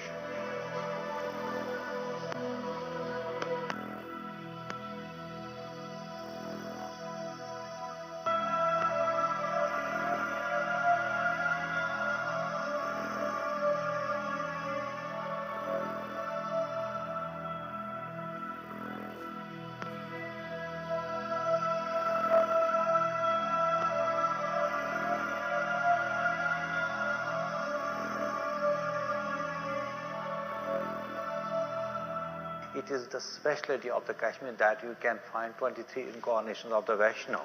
The period of this bronze frame is 10th century AD. This is the masterpiece of the world. Thus, the main aim of this documentary is to generate awareness as to how invaluable has been the contribution of Sharda civilization to our culture since the last 2000 years. And we must protect this culture for a glorious Indian future. This documentary traces the footprints of Sharda civilization in Kashmir.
One can very well ascertain from the historical records, travelogues, inscription and archaeological evidences that Kashmir Malvi has been the center of attraction for the invaders for the past 2000 years for her scenic splendor, geographical location and expertise in fine arts, literature and wisdom. In fact, between 6th and 12th centuries, scholars from all parts of India, Central Asia, China flocked to Kashmir for higher learning. Kashmir has been considered as a seat of higher education. In other words, Kashmir was the center of attraction in science, fine arts, and literature. For instance, oldest recorded zero was found in Sharda script, invented by the Kashmiri scholars, which is considered as the greatest mathematical breakthrough. We are going to see in detail in one of the slides. Again, An excavation conducted at Barsaho in Kashmir revealed that highly sophisticated head surgery is called trepanation, was performed 4,000 years ago with the help of a medical professional who hailed from South India. You are going to see that incredible information also. That is why thousands of Kashmiri scholars, philosophers, musicians, specialists in fine arts were invited by the kings of other regions of India to accumulate the wisdom of Kashmir. For instance, a well-known Kashmiri poet, Bilhana, settled in Karnataka and contributed significantly to the Sanskrit poetry. The dramas of Kashmirian Shemendra were staged in Kerala till 18th century. We have inscriptional evidences to prove that during the 12th century, several Kashmir Pandits visited Tamil Nadu and donated land grants to temple. Tiruvadaimardur temple near Kumbakonam, there is an inscription to prove that Kashmir Pandit visited Tiruvadaimardur temple, Shiva temple, and donated certain land. Equally, there are certain inscriptions in Tamil Nadu show that Kashmiri Pandit settled in Tamil Nadu as a priest also. Okay. These pieces of evidence invariably show as to how invaluable has been the contribution of Kashmir to a culture. More I work on ancient Kashmir history and culture, more I am convinced that Kashmir is the crown of India. It has to be safeguarded. But it is very unfortunate that only a few percentage of the population have realized the value of Kashmir Valley in the present scenario. In Indian Science Monitor, we made a survey 4 years ago. How many people know anything about Kashmir and Sri Lanka? Because Kashmir and Sri Lanka are both strategically very, very important places, right? So we found only 3% of the population, they know anything about Kashmir. And as far as Sri Lanka is concerned, 65% of the students, they know one thing about Sri Lanka, the name of the cricketer, Muthaiya Muralidharan. The rest of them, they know anything about it. Reason for that lacuna may be due to the fact that our educational syllabus has not included the history of Kashmir Valley. Whereas we are told that is in Pakistan, the history of Kashmir has already been included in the schools for the past 10 years. We have a record for that. That is why in 2013, I submitted a memorandum to the Ministry for Primary School Education, Karnataka government to include the history of Kashmir in the curriculum. Recently, when I met the Minister for School Education, Tamil Nadu, I told him, please include the history of Kashmir and Sri Lanka to the students. If they know it, they know the value of it. Okay. Based on the feedback of my TV serials and archaeological exhibition, I realized the majority of the Indians are keen to know more about the invaluable contribution of Kashmir to our nation. Once they realized that Kashmir has been the seat of knowledge, their enthusiasm is positive. We are not sure when we will reap 100% political solution on Kashmir issue, but we should generate awareness to safeguard Kashmir, which would consciously unite us to safeguard our Kashmir. This monumental task is being achieved with 100% success thanks to this occasion, which is organized by the world-renowned institution Kalakshetra with the Ministry of Culture, have united all of us with the spirit of Kashmir. Thank you very much, Director and other people. Now, another important thing I like to convey now, how we are going to safeguard Kashmir from Tamil Nadu. This 3,000 kilometers away. We may not be going to Kashmir occasionally, even occasionally it's very difficult. How we can do that? I am requesting the students who are assembled here, please study the Sarada script, try to translate them.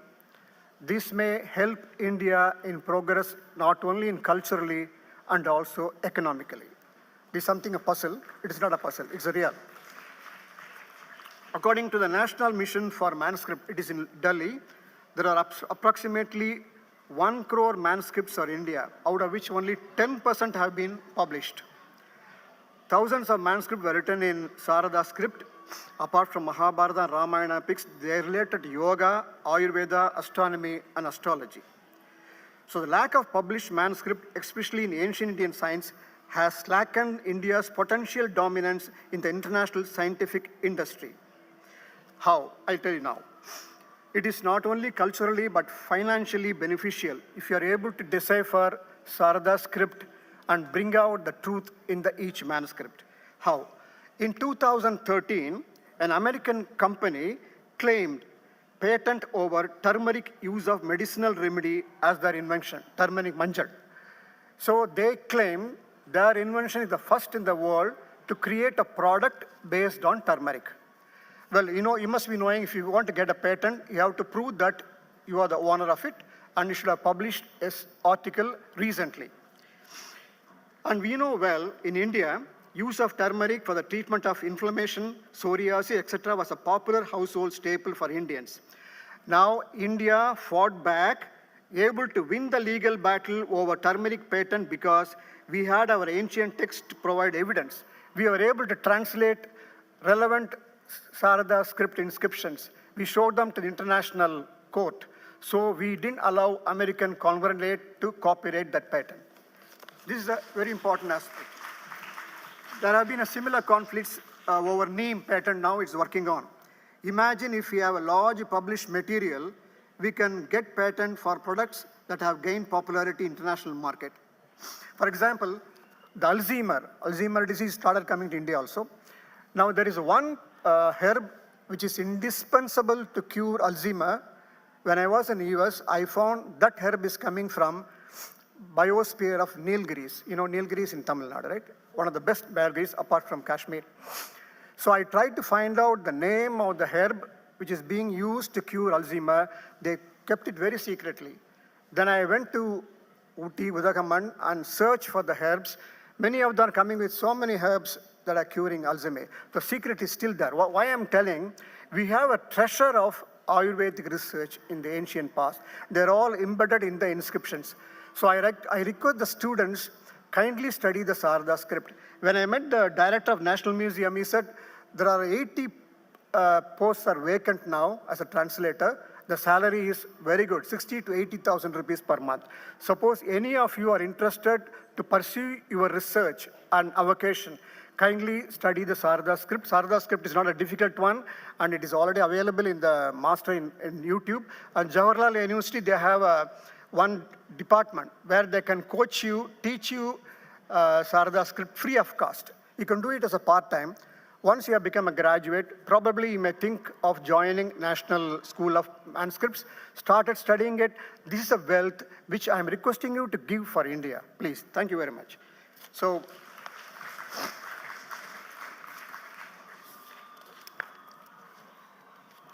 I think we'll go for the slides very quickly. This program is dedicated to Sarada Devi, and it is now in Pakistan-occupied Kashmir. When I was in Kashmir, I was trying to sneak into that. It is very difficult. We Indians are not allowed to enter into Pakistan-occupied Kashmir. And Muzaffarabad, who is the capital city of Pakistan-occupied Kashmir, they are very strict.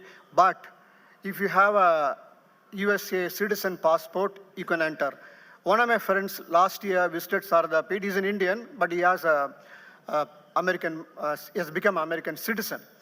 And when he went there, he found so many Muslims are praying there.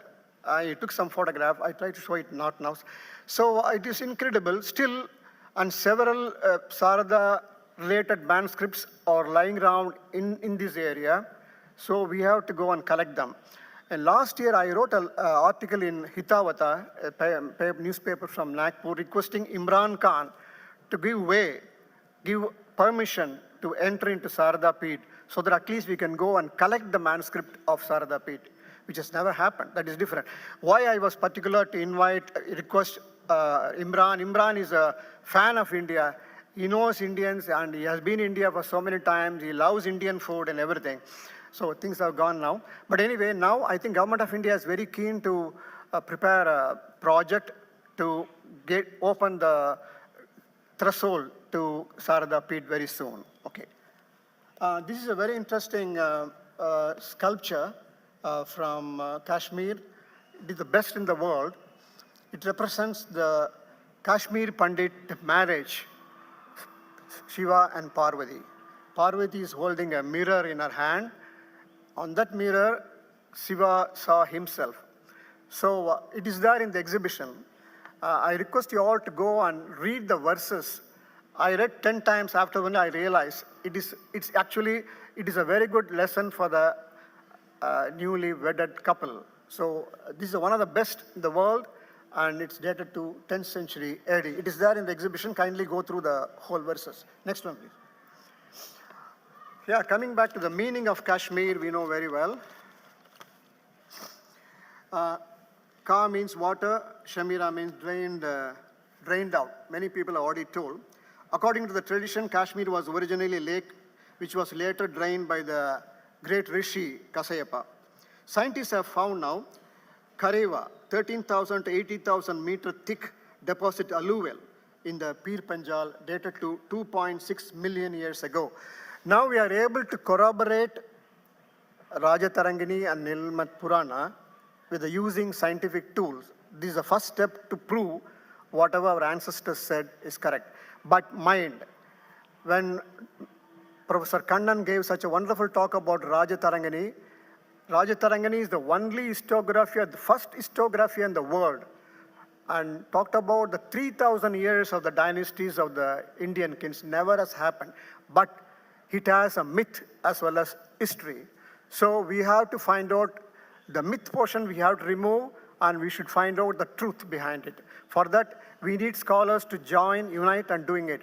You know well, Mahabharata has 140 recensions. That means you have a Mahabharata in Kumbhakonam edition, you have a Mahabharata in Ujjain, you have a Mahabharata in Allahabad. So 1960, Deccan College brought all the recensions together and then hired 100 Sanskritorians. They brought out a critical edition of Mahabharata. You can trust that. So also, the Government of India, and also I request director also, to find out the way to get this, what you call the critical edition of Rajatarangani. So you know the history of Kashmir very precisely. Next one. Now I'm going to read out a very interesting 4,000-year-old trepanation surgery performed in Kashmir. Excavation conducted at Barsaho, an important archaeological site located 16 kilometers, reported a fascinating brain surgery, trepanation, performed some 4,000 years ago. During the excavation, archaeologists found several skeletal remains of the people who lived there. Those who investigated, they found a woman's skeleton with many cranial trepanation. A surgery where the hole is drilled into the skull using a simple surgical tool. The young woman is 28 years old. According to these scholars, trepanation surgery was well performed by medical professionals who lived in Kashmir 4,000 years ago. The trepanated skull, Barsaho, is unique in situation globally because of a skull with so many surgical holes excavated. You can see the other slides, please. Other skull is a very rare discovery. In the meantime, Dr. Shankyan, who is one of the anthropologists from Punjab, made a comparative morphological study of another skeleton that was oriented perfectly on the north. The skeleton belonged to a man of 51 to 55 years, and he has a different morphological remains. Archaeologists believe that a man was brought to the community as a medical and spiritual healer, a shaman, for the treatment of a young woman. He treated her first spiritually, then medically. Probably the doctor himself died, so he was allowed to be buried with them. That's the reason why archaeologists believe he is a person who has come from South India, especially from Nagarjunakonda. Now, I want to tell you something. Those who are in Chennai, Tamil Nadu, there is a place called Adichanallur in Tirunelveli. I don't know how many are hailing from Tirunelveli. This is a cradle of Tamil civilization, and archaeologists are able to identify 95 skeletons, and in which one of them is again trepanated, something very similar to Barsaho, very similar date. So, carbon-14 dating shows that it is 2,400 BC. That means 4,400 years ago. Trepanation surgery was well performed in Kashmir, same time in Adichanallur. Now, we are working to find out the skulls excavated from Adichanallur has something to do with the Barsaho. In that case, we can prove that a doctor from Tamil Nadu visited Kashmir 4,000 years ago and treated a woman there with a scapegoat. This is only a conjecture. We have to prove that, which we are working on that one. Okay. Next. This is a great one. This is a discovery of zero. Okay. This is called Bakshali manuscript in Sharada script.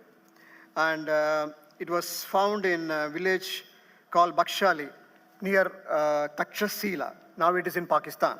In 1881, long time before. It was kept in the British Museum for 100 years.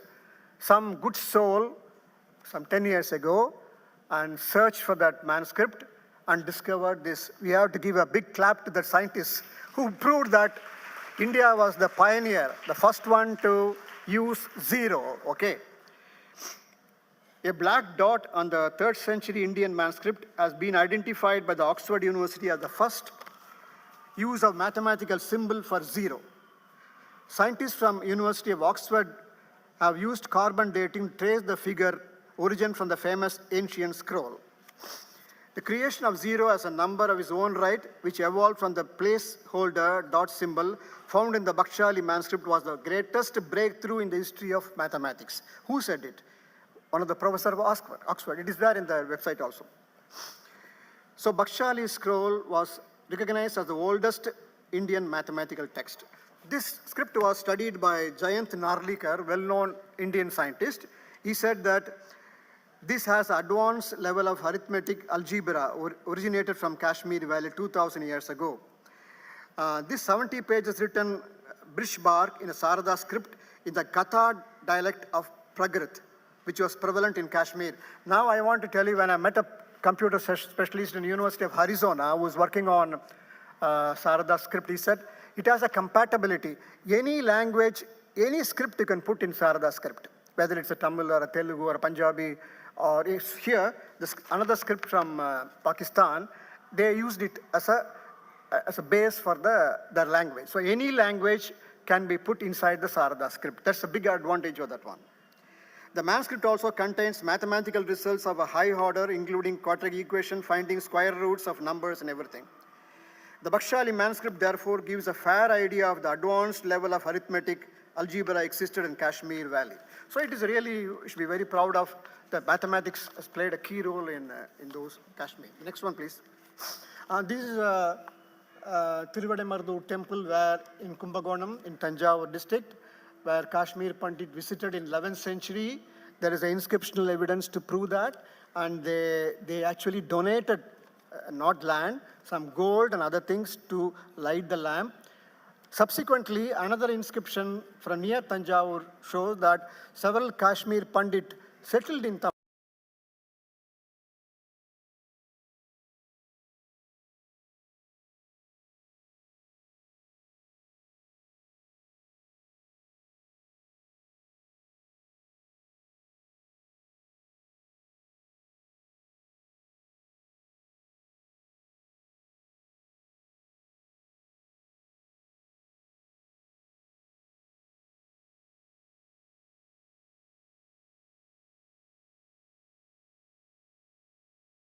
birds, reptiles, amphibians, and butterflies are represented in the state of Jammu and Kashmir. It's one of the very important biosphere of India. We have to safeguard it. Okay. The rich biodiversity of Kashmir attracted several British botanists, including Sir Joseph Dalton Hooker. Based on his research in Kashmiri Valley, you can see his photo. He offered botanical inputs, much of which found in the way to immortal work of Charles Darwin, known as The Origin of Species. Well, this is very important, students. You know, everybody is going to read about Charles Darwin, Origin of Species, where he talked about the evolution of the man, and in which he described about the origination of several plants. Many of the inputs are from Kashmir, Pir Panjal. Okay, this is another information for you. Next one. Next one, please. Now, this is a bit of controversial dating of Shankaracharya temple in Kashmir. Professor Jagannathan has raised this controversy. We are all very keen to find the date of Adi Shankara based on archaeology. Actually, 3 years ago, Dr. Dayadan, the then Director of Archaeological Survey of India, and myself, we made a proposal to the government of India to excavate near Shankaracharya temple. Well, I think it will take some time to get it executed. But the oldest of all, which is the oldest temple in Kashmir, who built it? The answer given by Cunningham, Alexander Cunningham, who is a first Director General of Archaeological Survey. He said, Shankaracharya temple was built by Jaluka, son of Ashoka, was the oldest temple of Kashmir. You cannot take him, you have to take Alexander Cunningham very, very seriously. He's an erudite scholar. He actually exposed all the Buddhist sites in Kashmir. We have to give him a very big thanks. No Indian has ever done it. Alexander Cunningham lived there for 8 years and then brought out all the temples in 1826. He said, Shankaracharya temple is the oldest temple in Kashmir, and it is actually built by Jaluka, son of Ashoka. That means date of Ashoka, 4th century BC. Okay, Kanchi Mutt is also subscribing the same date as Shankaracharya was born in 4th or 5th century BC. But there is another Shankaracharya who visited Kashmir in 7th century. That we have one evidence from inscription from Angkor Wat, Cambodia. And so we are of the opinion that there are several Shankaracharyas. Probably Adi Shankara must have visited Kashmir during 4th century. 7th century, another Shankaracharya must have visited. These are two aspects. Number two is, nowhere in the inscription, we have, in India, till now we have, say, 3 lakhs inscription. We don't find the name of Shankaracharya more than 3 inscriptions.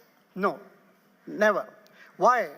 I don't know why. Because most of the inscriptions are prescribed to the king's donations and everything. Probably they didn't want to mention Shankaracharya name. So very difficult for us to date Shankaracharya. And whatever, and also Professor Jagannathan very rightly said that he went there to actually control the power of the Buddhist. That is one side of the coin. Other side of the coin, what we gather from other sources is that in those days, including from Kanchipuram, hundreds of students visited Kashmir to receive PhDs, like a Padda. So also, Shankaracharya went there to acquire the knowledge, not the knowledge, the epithet, the pattam, so that he will be recognized all over India. Once you visit Sarada Peeth and get that kind of a PhD thesis, you are recognized. How do you know that? There is no inscriptional evidence, what I gather from other sources. So he must have gone to Kashmir to acquire the knowledge.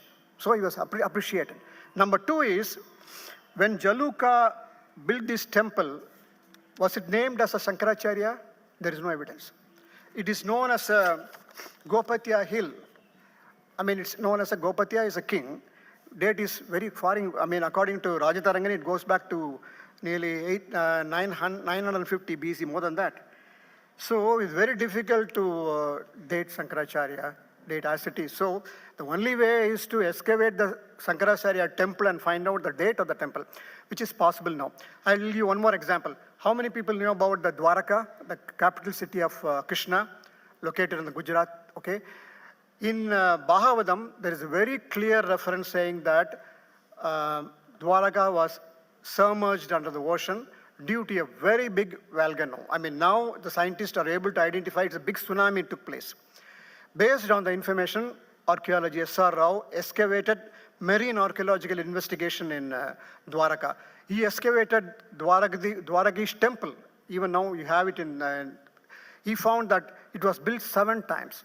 So also, when we excavate Shankaracharya temple in Kashmir, we will be able to know the date of the temple, how many times it was rebuilt. The present one is dated only 600. When we checked up, it's not very new. But we should go under this one. And we have a lot of tools now to date the thing. There is one thermoluminescent dating. The dating of the potteries. There are new techniques have come. So dating of any archaeological artifacts is now easy.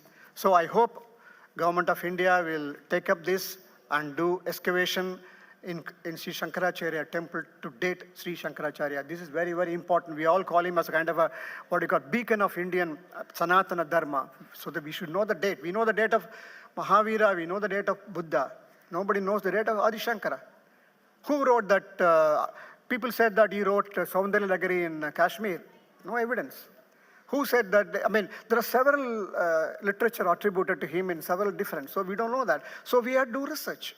For that, I'm requesting the student to take interest in archaeology also.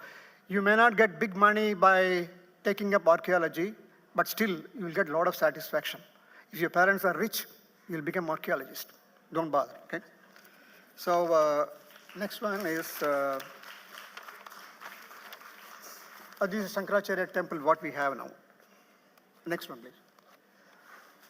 This is a wonderful sculpture excavated from Uskar. I visited the site, and you know one thing, in Srinagar, in Kashmir Valley, there are few archaeological excavations taken place, comparative with the potential it has. No? By this time, I think hundreds of excavations must have taken place. You know how many excavations has taken place in Jerusalem? Believe it, from 1920 till now, there are more than 750 excavations took place in and out of Jerusalem to know the history of Jesus Christ. So Kashmir is a potential in archaeology. So we have to, I know the difficulty in those days to excavate the site.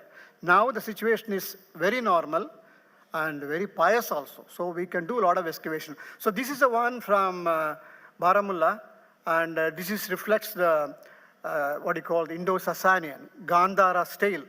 So Gandhara style of architecture is confined to Kashmir, and Gandhara played a very key role in converting Indian aesthetic sense to the different path also. Not only in sculpture, also in drama. Mitchakadika, where you see the Hellenic influence is all over there. Next one, please. This is another one from Harwan. Look at the face. And how they get this face, nobody knows, because it's a very difficult, I mean, anthropologists worked on this, the facial thing. They are not able to identify the origin of this man. He's from Greek, or he's from Sasanian, or he's from Egypt, or from India. So there are more than 40 terracottas discovered from Harwan. It's a Buddhist site again. So still they are there. So somebody should go there and do research and find out the origin of these sculptures. Next one, please.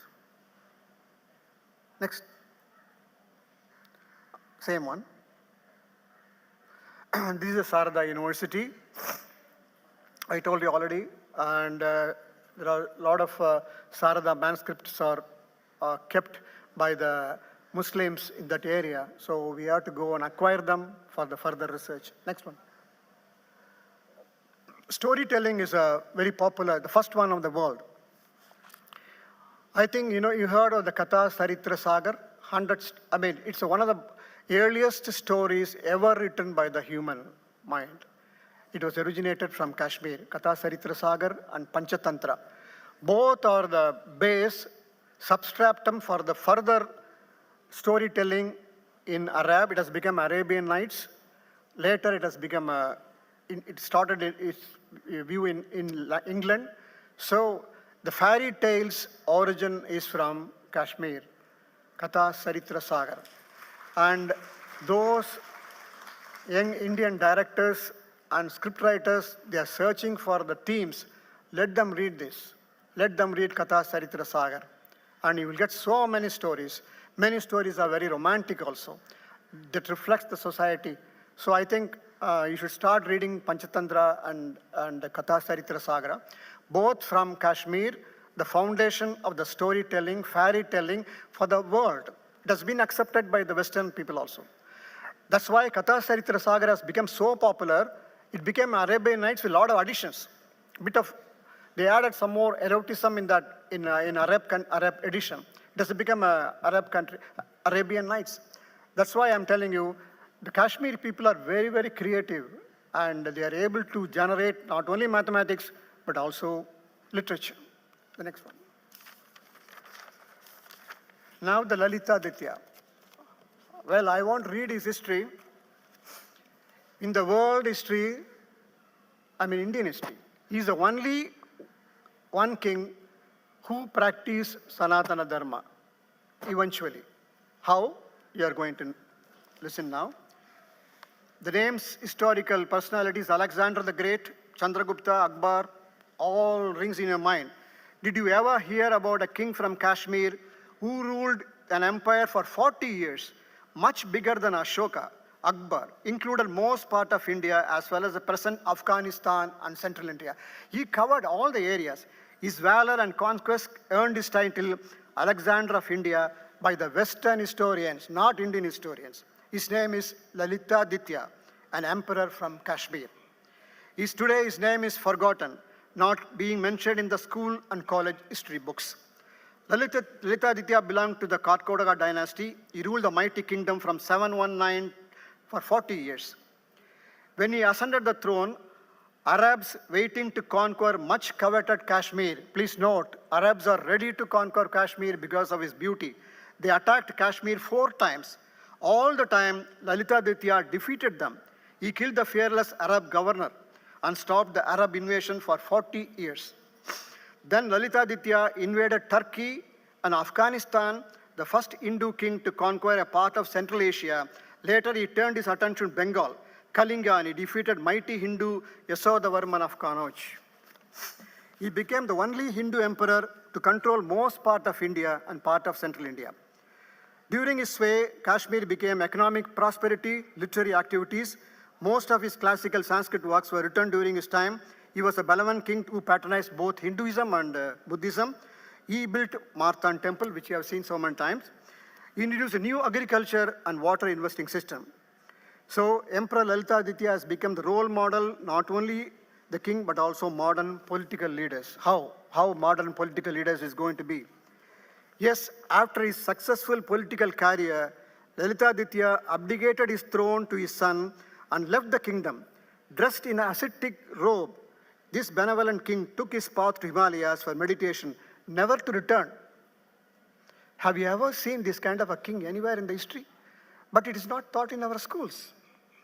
Several foreign historians lauded Lalitaditya as Alexander of Great, but few Indian historians are of the opinion that Lalitaditya conquest exaggerated. Even I met one professor from Bengal. He said it's all myth. But internationally acclaimed German art historian Hermann Gotz, who studied the historical source material, claimed that conquest of Lalitaditya were historical. Present-day historians should deeply research the unsung heroes of Indian history. Several Lalitadityas hidden in the annals of history should be unearthed for throwing light to our culture and history. For that, Kashmir stands as the model. Thank you very much. If you want any, if the time is there, you can ask questions. If there is a time, otherwise.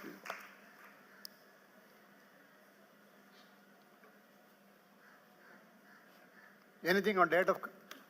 Yes, please.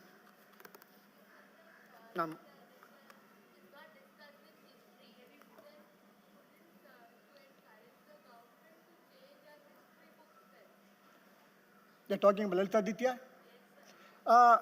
Well, see, it's a very difficult, and how? I don't know, because now only Lalitaditya history has come out for the past 5 years.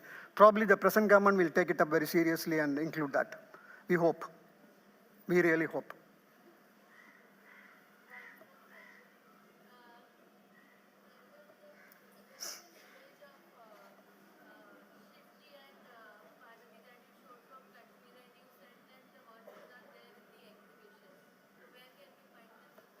Exhibition is over there.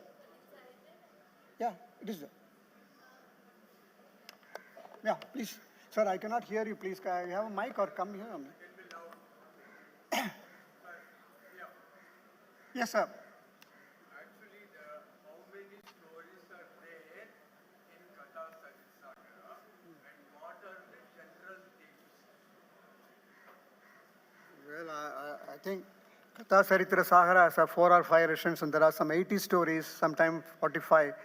Many stories are available in, even in Tamil, it has been translated Kadai Kadal by Aruna. There's a big publication. So they're all available now. And also, there is another illustrated book also published about it. So Kalakshetra Sagar is a very famous, available anywhere. And they talk about the story of ordinary people in Kashmir. It's not about the king. And sometimes there's a lot of parody also about the king. I mean, so It's a very interesting one. It reflects the Kashmir, situation in that time. Yep.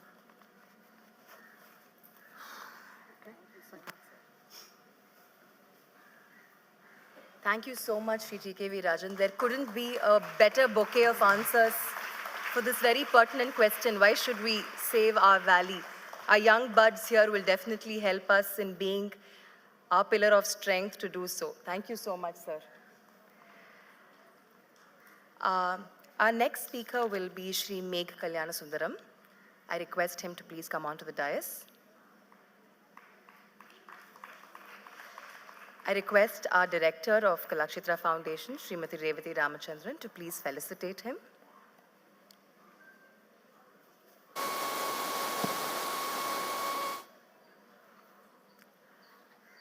Pardon me, we have Shri Siddharth Kakji in our midst. I'm sorry, I just noticed. Can we have Shri Siddharth Kakji, our knowledge partner Vitasta, to please come onto the dais and felicitate Shri Megh Kalyansundaram?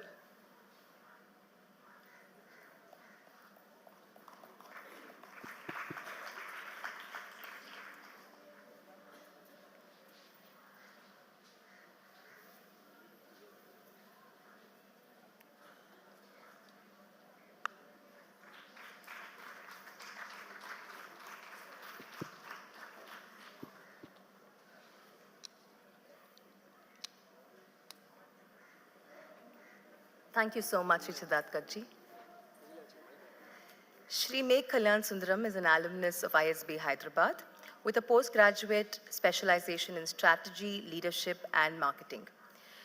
Shri Megh Kalyansundaram's professional experience includes stints as a market leader at a global Fortune 50 firm, as head of business development at a leading Indian talent development multinational, and he has served a term on the board of a Shanghai-based not-for-profit.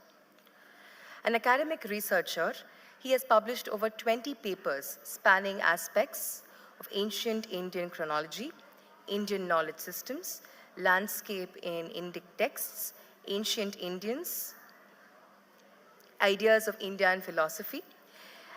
He is currently the director of Indic Academy that specializes in indigenous knowledge systems, Indic law and justice, and culture.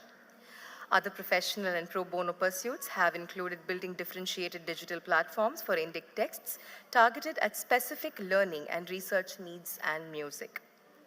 His research-based compositional Sanskrit album, Bharata and Her Kashmira, has been listed by the Indira Gandhi National Center for the Arts, while his subsequent album, Indian Knowledge Systems and Yasakacharya's Nirukta, has recently been accepted for listing by the Vedic Heritage Portal.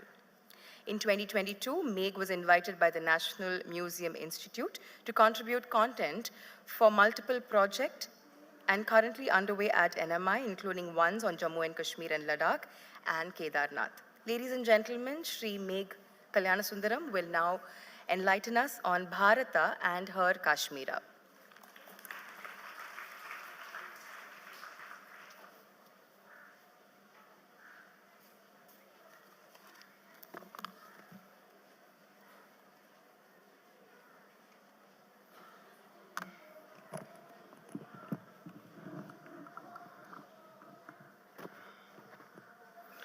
Om Shri Gurubhyo Namaha. Saraswati Namastubhyam Varade Kamarupini Vidyarambham Karishyami Siddhir Bhavatu Me Sada Shruti Smriti Purana Anam Alayam Karunalayam Namami Bhagavat Padam Shankaram Loka Shankaram Purana Nyaya Mimamsa Dharma Shastranga Mishritaha Vedaha Sthanani Vidyanam Dharmasya Cha Chaturdasha Ayurvedo Dhanurvedo Gandharvaschaiva Te Trayaha Artha Shastram Chaturtantu Vidyaha Ashtadashaivataha. Om Shantihi, Shantihi, Shantihi. Namaste, Vanakkam, and good morning to everyone who is present here. At the outset, I'll request everybody to put your hands together for what a fantastic festival we have had in the last 4 days. Thanks to Azadi Ka Amrit Mahotsav, Ministry of Culture and Kalakshetra, we can do a better job. Come on, louder applause. I think it has been phenomenal. It is not always that a prime minister of a country tweets about an event. And Professor Bharat Gupta, a scholar of his stature, considered it a blessing to be on this stage when he spoke yesterday in Bharata Kalakshetra auditorium to speak. It has been a double blessing for me to have the opportunity to sit and listen to all speakers in the last 4 days. It has been an immense learning opportunity, and I thank Director Revati ji for affording that opportunity to learn. Having said that, let me have a show of hands. How many of us in this room, and we can exclude the first 2 rows, how many of us in this room have attended every speaker in the last 4 days? Put your hands up. Nice, okay. So I see about 20 hands, that's very good. How many of us know what is common between what Honorable Governor Ravi spoke and Professor Rajneesh Mishra yesterday? Okay, let me make the question easier. That was a deliberately tough question, and I'll come to that question though as part of my presentation. How many of us over here have an Indian passport or an Indian identity? Put your hands up. Let me repeat the question. How many of us are Indians who have an Indian passport or are Indian citizens? I'm sure there would be more hands up. Wonderful. So we are all Bharatiyas, right? Now, which is the oldest attestation of the word Bharatam? How many of us know that? Which is the oldest? Bharat Gupta ji, I know, knows it. How many of us know? And let me assure you, I was in the same boat until very recently. So I wouldn't be surprised if most of us don't know it. How many of us know the oldest, or at least amongst the earliest attestations of the word Kashmir or Kashmira, and which text it comes in? Okay, so therefore, despite the fact that I'm between you and lunch, I'm hoping that you will at least take a few things away at the end of this conversation, right? So what you see on the screen right now, Bharata and her Kashmira highlighted in the red dots, that is the name of a Sanskrit album of mine, which IGNCA had listed, as Madhu had mentioned. And before like Professor Kannan, yesterday he spoke, and he mentioned how long he has been associated with Raja Tarangini. Before I do that, I would like to express my gratitude to the scholar and the work that actually did my Marga Darshana, so to speak, when it comes to understanding anything about Kashmir. And that was Professor Shonalika Kaul's book, published by Oxford. It's called The Making of Early Kashmir, and it is available. I must say that this book has been absolutely eye-opening for me, and anything that I have done after reading this book, which has been around Kashmir, has been mostly inspired by Professor Kaul's work. So I felt it is only appropriate that I mentioned that right in the beginning. For those who don't have the book, I have listed names of articles that you can Google right now on New Indian Express and read. These are fabulous academic articles by a credentialed scholar, a specialist in early Kashmir, and I am really glad I came across that and happened to read it. So I express my gratitude to Professor Kaul for her work. This is, like Professor Kannan said, he has been associated with Raja Tarangini recently. My journey started with, as I said, reading Professor Kaul's book. Subsequent to that, I read Raja Tarangini, Stein's translation in 2018. Thereafter, in 2019, a couple of papers. First was, it started from saying, okay, now there is Raja Tarangini, but what are the other texts from our corpus which tell us more about Kashmir, not just a Kashmiri scholar, etc., but about Kashmir, right? So I was working with the Mahabharata, the critical edition of the Mahabharata, for a couple of other things. So I did a quick survey of what the Mahabharata says about Kashmir, and that paper is accessible for anybody who wants. It collects all the details specific to Kashmir in one place. I'll share that with you later if you're interested. Subsequently, there's a paper called Landscape in the Natya Shastra and Clues to its Spatial Origins, which is published in this book by National Mission for Manuscripts. The book was published in 2022, the conference was in 2020, and the paper was written in 2019. And I will touch on a very small aspect of that paper, very relevant to Bharata and Kashmir, the topic of this presentation. So after 2019, and while that was happening, and incidentally on August 5th, 2019, when Article 370 was de-operationalized, Professor K.S. Kannan in Bharatiya Vidvat Parishad shared information about a book called Kashmire Itihasaha. Kashmire Itihasaha. Okay? That book is by Acharya Hanumat Prasad Shastri ji. Let me show you the book. For those who can read Sanskritam and who can understand Sanskritam, I haven't found a more comprehensive single volume in Sanskritam book that is available. This was published in 1968. Just to give you an idea of, now all these, this is just the index page, right? So it starts with Kashmira Shabdarthaha, Kashmirasya Prachinattamatvam, about the Mahatvam of Kashmir, about how Chaturdasha Vidyasthana, and I'll come to that a little later again, Kashmiram Chaturdasha Vidyanam Pitham, Gruhe Gruhe Sanskrita Bhashani. While these are topics, then he goes deep into Rajatarangini, he lists out like Kannanji did yesterday, king after king. But interestingly, on the Sanskrit scholars from Kashmir, he lists and gives details for 70 different scholars, right? All in one book, in one place. So those who want to read it, this is the place to start, if you can read Sanskritam and understand it. So that book happened. And while all of this was happening, Professor Kaul's book, came across this other book, then doing some of my own independent research, I realized that I was going back to the text again and again, right? And I'm not a Sanskrit scholar of any stature. So I went back to a school trick that all of us learned, memorize lines. And how did I memorize those lines? I decided I'm going to make songs out of them. I'm going to take those lines, write it down, and I happen to have a music studio at home. I compose music. I set many of these lines which I wanted to remember. It started like that, okay? Not for any other grand purpose, but for my own purpose, to understand and remember it. So that when I'm in a conference, I should be able to say it from my memory, those lines. So what started like that in early 2020 became an album, and that album somehow reached IGNCA as well, thanks to Twitter. Then IGNCA recognized it and put it up on their site, and the rest happened, right? So that happened in 2020. Then this album has been listed in some fests. Professor Subhash Kak, for those who know, he's a multi-faceted scholar, a scientist by training and profession, but with deep interest in Indian history on varied aspects.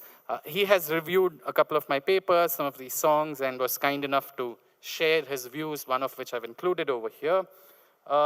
Then this album led to me meeting Rajneesh Mishra ji for the first time in 2022 as part of a seminar organized by the National Museum Institute to get scholars together to generate new content, innovative content, fresh content that can be used in museums, right? So that was the first time we happened to meet. And later in 2022, in October, Indica organized a conference focused only on Kashmir, okay? Kashmir, and I presented a paper in that conference. Okay, this remote is, yeah. So this is the paper. The title of the paper, I will read out just the abstract. I'm not going to go into the paper proper. But for anybody who is interested in understanding the earliest attestation of Kashmir, this paper might perhaps be very useful.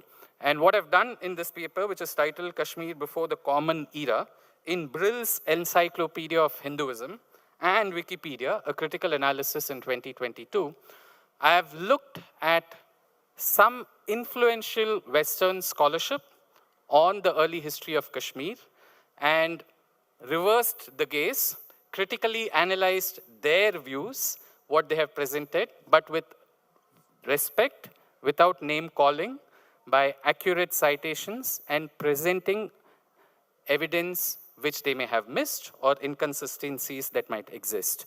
So this paper is on academia.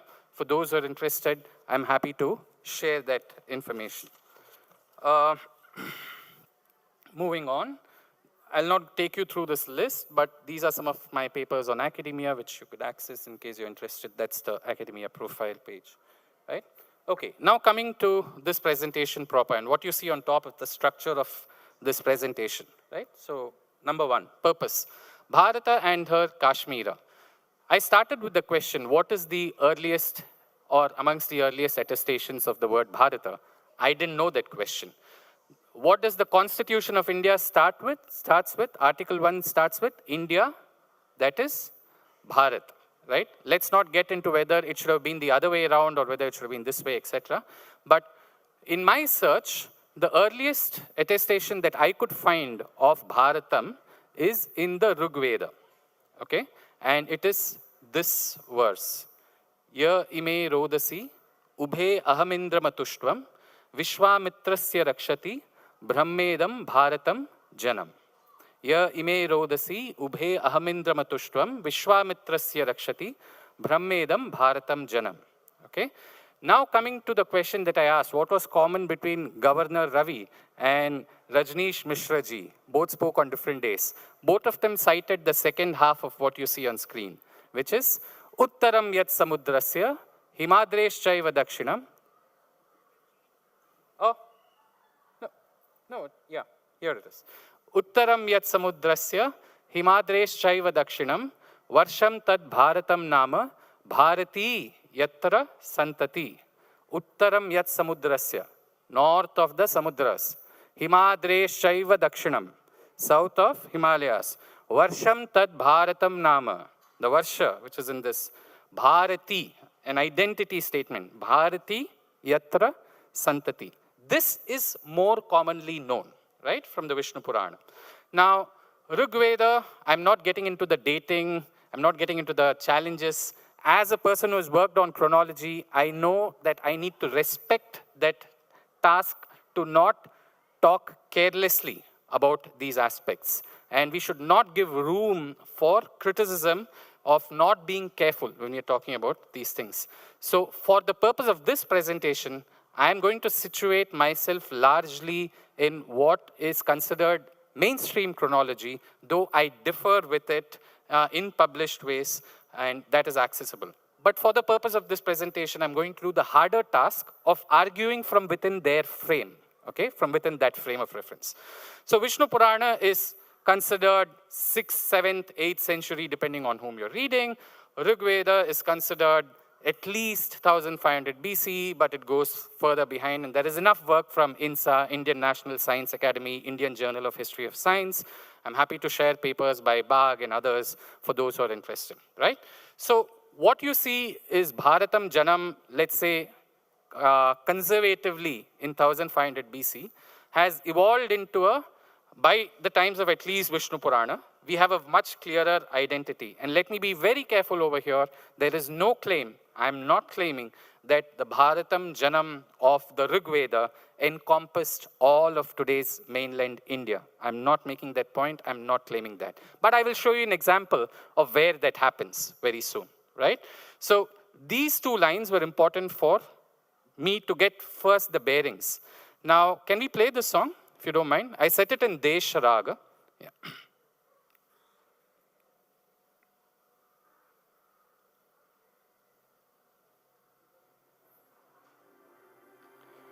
It's playing, but there's no volume.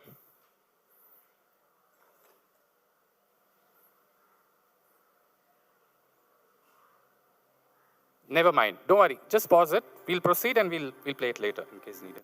Time is of the essence. So as I mentioned, I'm going to situate myself in the mainstream status quo chronology. So for the purpose of this discussion, just keep in mind that Upinder Singh ji's book, which is pretty much the standard reference book for anybody who does a BA or MA in history today, and I differ with what you see on this image, but I'm not getting into that. So there is this view of Vedic text, which is, there's a question mark which starts, and 2000 BC onwards, Vedanga texts are pegged between 600 to 300. What are the Vedanga texts? There is Shiksha, Vyakarana, Nirukta, Kalpa. Which are the other two? Chanda, Jyotisha, right? So 4 Vedas and 6 Vedangas, correct? So Vedangas are placed between 600 to 300 BCE. What you see on the right extreme, which is covered partially by this, screen over here, or curtain, sorry. Now, Panini is conservatively placed in 4th century BCE or 5th century BCE, conservatively, okay? And Patanjali is placed conservatively in 2nd century BCE. Let's keep this in mind as we are proceeding, okay? If this is the frame. Okay, next slide, please, Bidisha. Yeah, so this is from the Ashtadhyayi. Who is the author of Ashtadhyayi? Panini, right? In Panini, you have this statement. Mahan vrihya paranha grishti shvasa jabala bhara bharata haili hila raurava pravridheshu. Mahan vrihya paranha grishti shvasa jabala bhara bharata haili hila raurava pravridheshu. Okay, that is 6 to 38. And you have Vasudevarjunabhyam Vun, which is 4398. Now, V.S. Agarwala, who most people who have read about Panini or Ashtadhyayi couldn't have missed at least from an Indian context. V.S. Agarwala in his 1953 book mentions, and I quote from him, Panini knows of a Bharata and a Mahabharata. Panini, remember, 4th century or 5th century BCE, conservatively, knows of Bharata and a Mahabharata, and he refers to 6 to 38, which is Mahan Vriha Paranha Grishti Shvasa. What is the translation of that? The word Mahat, Maha, retains its accent in the following situations. Vrihi, Grishti, etc., Jabala, and Bhara, and Bharata, right? So, Ashtadhyayi, as per V.S. Agarwala ji at least, knows of Bharata and Mahabharata. And I have not come across anybody who denies this so far, right? So we know of a Mahabharata, therefore, by at least conservatively, 5th century BCE. But now, go back to the previous slide, please. You see the contradiction in the issue right now. Vedanga text 600, you had 600 BC to 300 BCE, whereas, and Mahabharata is placed from 400 BCE, you see the red box, 400 BCE to 400 CE. 800 years they've given. I'm not getting into the problems of such a dating, but Panini knows of a Mahabharata already, right? So there are 2 ways to explain this, and the most common explanation is many of them knew of a Mahabharata, but the text that we have right now is 400 BC to 400 CE. I have certain issues about this, but I'm not going to use this forum to solve that. Let's keep that in the back of your mind. Now go back to the next slide, please. So here we have Mahabharata and Panini. Now move on to, and there's a song based on these lines, but because the audio is an issue, I'm going to proceed. Move on to the next slide.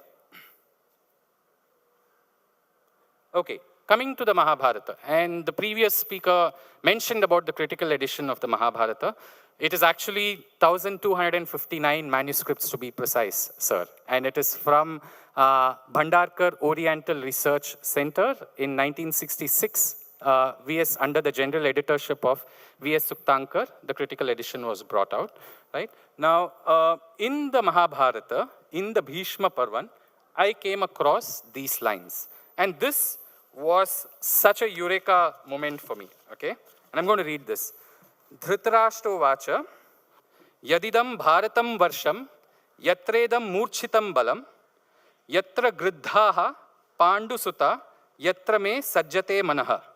Sanjaya vacha, na tatra pandava griddhaha, shrunu rajan vacho mama, apare kshatriyaschapi nana janapadeshwaraha, atra te varnayishyami. Pay attention to this. Atra te varnayishyami varsham bharata bharatam. I'm not going to translate all the previous lines, just the last line. Sanjaya is telling Dhritarashtra, now I'm going to, loosely translated, now I'm going to tell you what this Bharata Varsha is, right? What can be a more direct reference or a description, provided the description is something which is reasonable. And what follows in the critical edition after this line? 63 verses. 63 verses, starting with a listing of the mountains, naming mountains, this mountain, that mountain, A, B, C, D. Then rivers, literal listing of rivers, right? I will, just to show you an example, look at the second yellow mark, Nadihi, right? You have Ganga, Sindhu, names which are mentioned, many of them which continue today, right? And then the one in the red highlight, Atha Urdhvam Janapadan Niboda Gadato Mama. So remember, Atrate Varnaishyami Varsham Bharata Bharatam Atha Urdhvam Janapadan Niboda Gadato Mama. What does this loosely mean? Now I'm going to tell you what are the Janapadas in this Bharata Varsha. And guess what? One of those Janapadas is the topic of our discussion of this entire Satra or this conference, which is Kashmira or Kashmira, right? And that is highlighted over there. Kashmiraha, Sindhu Sauvira, Gandhara, Darshakastatha. So here we have, in the critical edition, thank you, in the critical edition of the Mahabharata, not just what Professor Michel Denino apparently has called as an anthropological definition of Bharatavarsha, and in it, clear listing of Kashmir. Now, moving on, this is a map which is by Joseph Schwartzberg, okay? In case any of you is wondering, he's not an Indian, he does not have any Indian agenda, blah, blah, blah, right? Here is somebody who has put out, this map is open, you can access it online, I've given the link. India as revealed in the Mahabharata. This is the India that comes out in the Mahabharata. You can see place names all the way up to south, right? Pretty much southern tips, you can see wordings over there. And as you can see, almost all of, not almost, pretty much all of mainland India today, carefully used words. Mainland India, I'm not including the islands for now, right?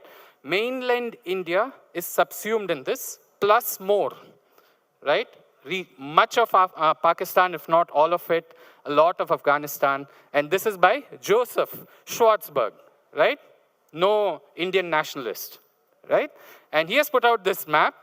This is the extent of Bharata, and what you see zoomed out over there is the Kashmir reference that we spoke about, right? So to all those people who, like Arundhati Roy and others, who say Kashmir was not part of India, here is an example of Kashmir, which is part of Bharatavarsha in an emic text, and I am asserting that this is as legitimate unless you can show me why it is not so, right?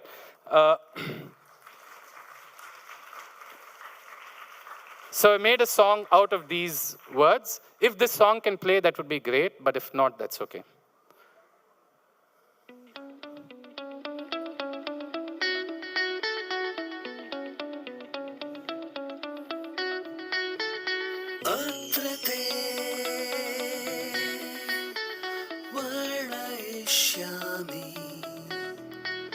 That's my voice, in case you're wondering.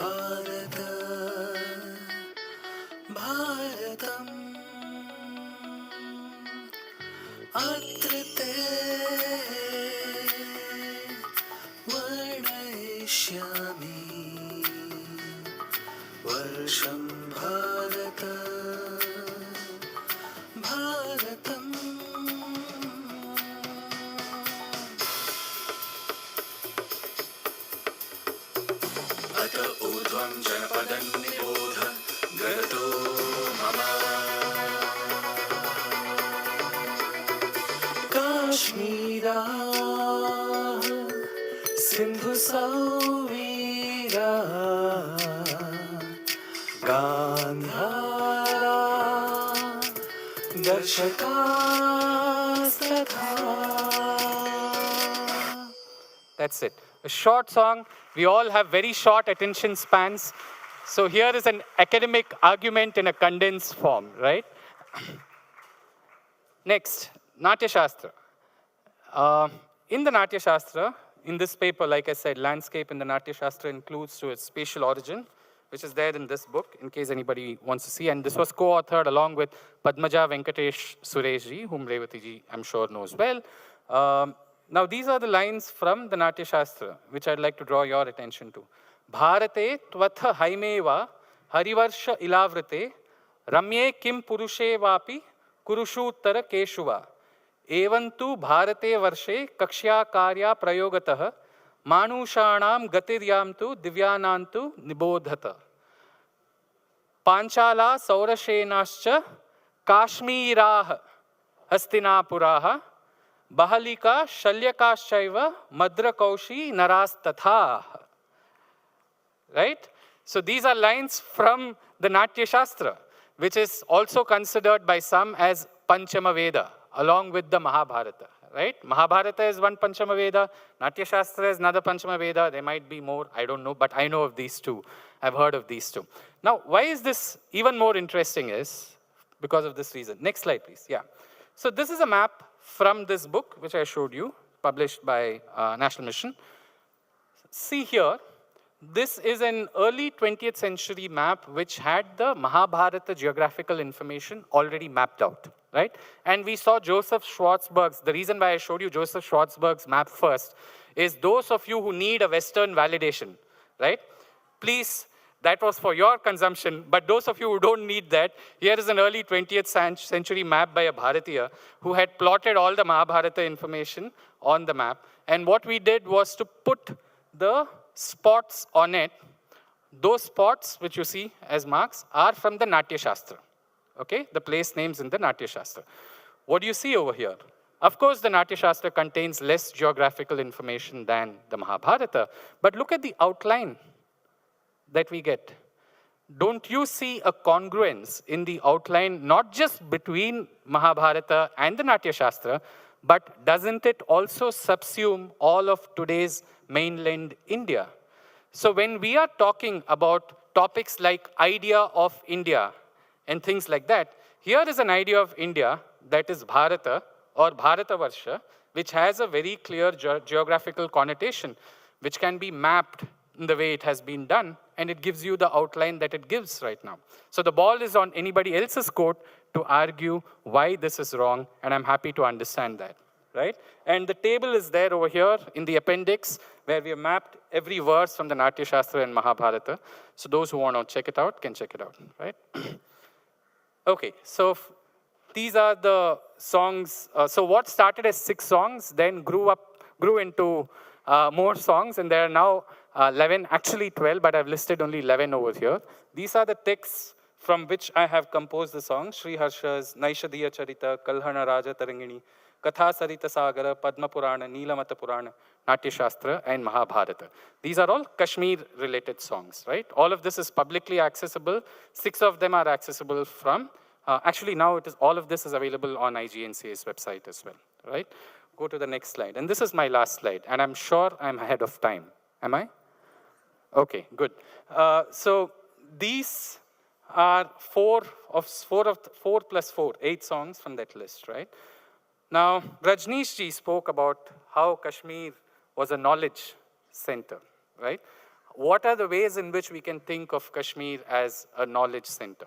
One of the ways, I think, and here I would like to credit Hanumat Prasad ji, whose book I showed. It was courtesy his book that I got to know about this. Look at the first lines over there. I've called it Kashmir, an abode of Indian knowledge. Kashmirair mahite chatur dashataim vidyam. Okay. Kashmirair mahite chatur dashataim vidyam. Vidadbhir mahakavye tadbhuvi naishadhiya charita. Okay. Sargo gamat shodashaha. Now in the Naishadhiya Charita, Kashmiri people are hailed, loosely I'm translating, are hailed as people who are familiar with Chaturdasha Vidya. What is the Chaturdasha Vidya? That was the 3rd shloka in the 4 shlokas that I recited when I started my talk. Purana Nyaya Mimamsa Dharmashastranga Mishritaha Vedaha Sthanani Vidyanam Dharmasya Cha Chaturdasha. Veda, 4 Vedas, Vedangas, 6 Vedangas, and Then you have Upangas and Upavedas. The 4 Upangas, these Upangas are just now I recited from the shloka, right? Now the Kashmiris, according to Naishadhiya Charita, were people who were very familiar with not just one of these 4, 2 of these 4, but Chaturdasha Vidya. That is the kind of praise that was there for Kashmiris when it comes to their familiarity with Sanskrit knowledge systems at least. I will come back to the second one at the end. I'll close the presentation with that. And that has something to do with Nandini ji, by the way. The third one, Bharata Varsha, Kashyapa Muni, and the origin of Kashmir in the Nilamata Purana. Many people have spoken about Nilamata Purana. Some might have read it. Most of us would have heard of it. But if you want to see the exact lines, right, where the origins of Kashmir are discussed and how it came about, in my understanding, these are the lines, and there's a song out of it now, for those who want to think of it as a song, right? One of the reasons why this is important is oftentimes, and we need to be careful as Indians, right? When we speak, we come from a tradition of Tantra Yukti. We had our own research methods. We have enough evidence of people who have been very systematic, very careful, very respectful in the way we conducted debates. We used to do a Purva Paksha, Uttara Paksha. We used to cite an so-called opponent's point of view better than the opponent could. That was required before we put across our point of view, and do all of that respectfully.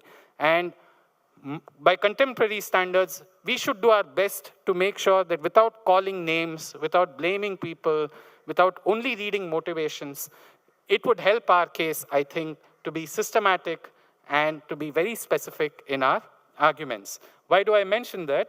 Is because Nilamata Purana is known as one of the texts, most important text perhaps, many people consider it so, on the origins of Kashmir. But Mula Sarvastivada Vinaya, which is a Buddhist text, right? And dated to a time earlier than the Nilamata Purana, okay? Also contains an origin story of Kashmir. Now, for the people who know both of these, the moment somebody speaks only of a Nilamata Purana and gets very Hindu about it, so to speak, the response from a careful Indologist would be, cool down. There is a Buddhist text which is dated earlier, and that is from an earlier period, right? Now, I am not upholding the fact that, oh, Buddhist is therefore older. So, not for a moment, if you accept this chronology, in the paper that I showed you as part of what I presented in Indica, right, I took on this point of Mula Sarvastivada Vinaya being presented. Now, Mahabhashya, right, is recognized even by the likes of Alexis Sanderson, who's a well-respected scholar of Shaivism. Not that I agree with everything, and clearly in my paper I disagree with some points and I refute it. But he talks about the presence of Kashmir in the Mahabhashya, and in his view, that is perhaps the earliest attestation in Sanskrit for Kashmir. But he says that the only thing that we know about Kashmir in the valley is that, you know, rice was cultivated there. And I've shown systematically why that is at best a reductionist statement. So we need to look at evidence. The point that I'm trying to make over here is we need to look at evidence from other texts, right? Nilamata Purana is important. It is very critical. It is pivotal. It is in many ways central. But we need to expand the net to texts which are otherwise perhaps not associated with Kashmir, to dig out information, to search. And these are potential research areas for young people. Today, with digital search facilities, these tasks are much simpler than what it would have been when Professor Gupta was, for instance, working hard directly with manuscripts and with typewriters and textbooks. Today, we should be able to do a much better job. So then there is Padma Purana. Again, you can't see the screen. Kashmira as a Janapada. Like in the Mahabharata, it is mentioned. Similarly, in the Padma Purana, Kashmir is listed as a Janapada of Bharata Varsha. Now, is this all? Hell no. If you look at Professor Shonalika Kaul's articles which I listed, you will see that she speaks about Brihat Samhita and how Kashmir is mentioned in the Brihat Samhita as part of the geographical listings. And we need to do a lot more work before we can say that we are comprehensive about it. But the idea of over here was at least to have some ways, to begin articulating in ways which are transparent, visible, open to debate, open to discussion, and we can see where it goes from there, right? And finally, before I come to the Prithvi Shiromani, Sri Krishna, Kashmira, and coronation of Yashomati in Kalhana Rajatarangini. Who spoke about this in the last 4 days? That's one person who spoke about it. One more person spoke about it. Garyali ji spoke about it in her first talk. In her first talk, she spoke about, so these are the actual lines. Antarvatnim tasya patnim tada yadhukulo dvahaha rajye yashovatim dvijaihi krishnobhya shechayat. Right? So this is again another short song of about 1 minute. So the lines get memorized and you can kind of use it. I'll finally close my presentation if you can play this song. And before that, Nandini ji started with Amir Khusro. This entire 4 days started with the citation of Amir Khusro, right? Agar firdaus barwe zaminast hami asto, hami asto, hami asto. Nandini ji, next time you should consider starting with these lines. Astiha himavat kukshau deshaha prithvi shiromanihi. Astiha himavat kukshau deshaha prithvi shiromanihi. Kashmir iti vidyanam dharmasya cha niketanam. Kashmir iti vidyanam dharmasya cha niketanam prithvi shiromanihi. Please play the song.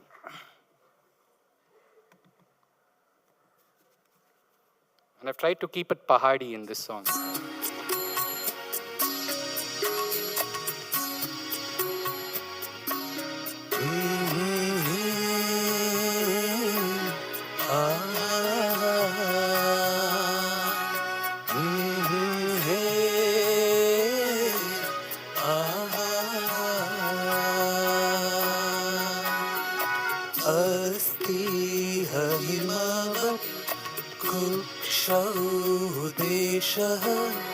पृथ्वी शिरोमणि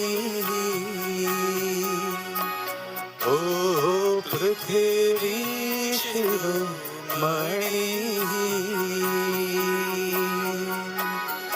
कश्मीर इति विद्यानां धर्मस्य च निकेतनं पृथ्वी शिरोमणि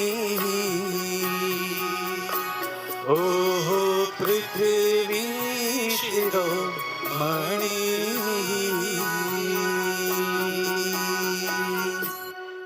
Namaskar. Vanakkam.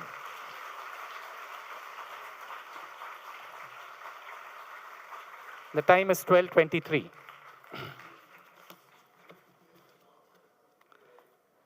Okay, happy to. Sure. Let's start with this one, Sri Krishna. This one is a little more peppy because Sri Krishna is there in coronation. Are from Kavi Kalhana's Raja Tarangini. Can we increase the volume? How Yashovati, the pregnant widow of King Damodara, was installed on the throne of Kashmir, courtesy Sri Krishna. Stein's translation.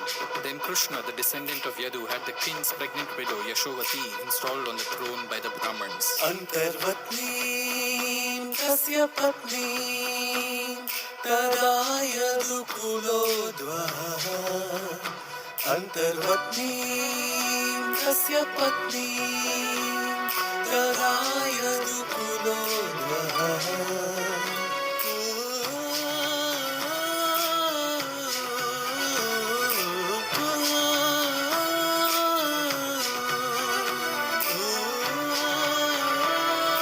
I've composed the music along with this.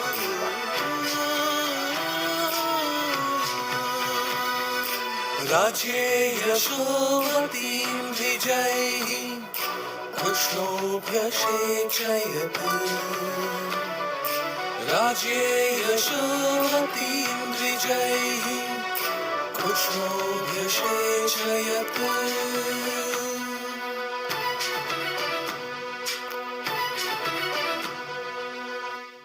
That is one song. let's play Neelamata Purana.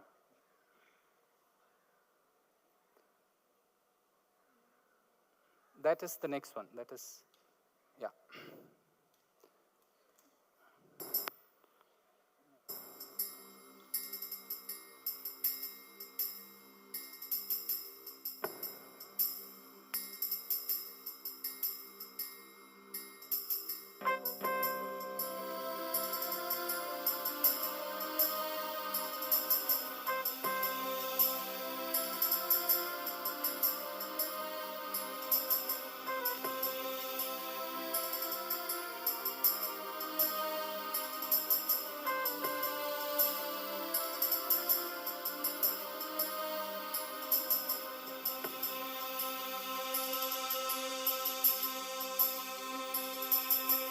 एतस्मिन्नेव काले तु कश्यपो भगवान् मुनिः तीर्थयात्रा प्रसङ्गेन चचार सकलां महीम् वर्षेऽस्मिन् भारते पुण्ये शुभाशुभ फलप्रदे पुष्करं दुष्करगमम् ब्रह्मलोकप्रदं शिवम् कार्तिक्यां समतीतायां सम्प्राप्ते प्रथमे हनि कश्मीरा निर्मिता पूर्वम् कश्यपेन महात्मना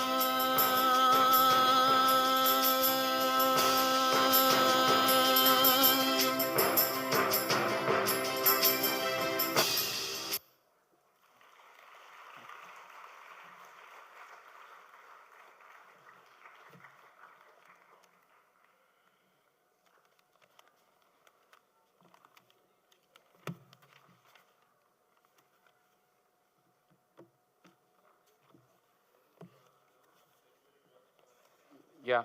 If anybody cares more for questions than lunch, then please feel free to. But I'll request that the questions be specific to what I have presented rather than something which is generic. Like, don't ask me how many lines are there in the Mahabharata or things like that, because I won't, please keep it specific to what I've spoken and I'm happy to talk.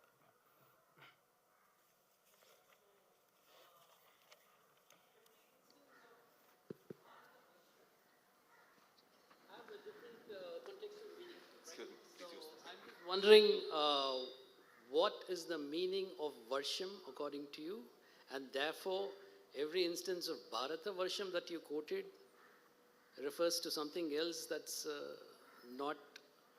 Could you repeat the first line of what you said? What is the meaning of Varsham in No, Sanskritam? you started by saying that every meaning of Bharata Varsham is different. Can you explain why you said that? No, the contextual meaning of Bharata Varsham is different from the one that you're trying to establish, which is the geographical. Let us be very careful, right? I've been very careful in my presentation. The context in which Bharata Varsha, which I have cited in my presentation, in the Mahabharata and the Natya Shastra, unless you can show me how they are different, they are what is the actually meaning the same. of Varsham? There can be, okay, broadly, I'm trying to think of why you're asking that question and to make sure that we don't. You don't have to double think. So, a simple way of communicating it is to an expression of space. An expression of space. I'm not sure about time, but Professor Rajneesh is talking about, he's mentioning time as well. I haven't researched that area on the time aspect, but I have used it in the limited context of only space, right? So and Bharata Varsha as used in the Mahabharata and in the Natya Shastra, in these references, Mahabharata critical edition is 70,000 plus verses, right? So you might find other references to it. But we need to keep in mind, right? Okay, let me ask you, do you have a birth certificate? I do. Do you have a birth certificate? Of course, all of us. You do, right? Yeah. Do you have a birth certificate in Kashmiri? No. No? What does is that Kashmiri? mean, I'll explain why I'm saying it. Does that mean you're not born? Not in Just Kashmir. because you have, Not you in have, Kashmir. exactly, you have one birth certificate in one language, which is sufficient to establish that you exist, correct? Now, the reason why I'm bringing this up is oftentimes there's a criticism of texts from languages other than Sanskritam, right?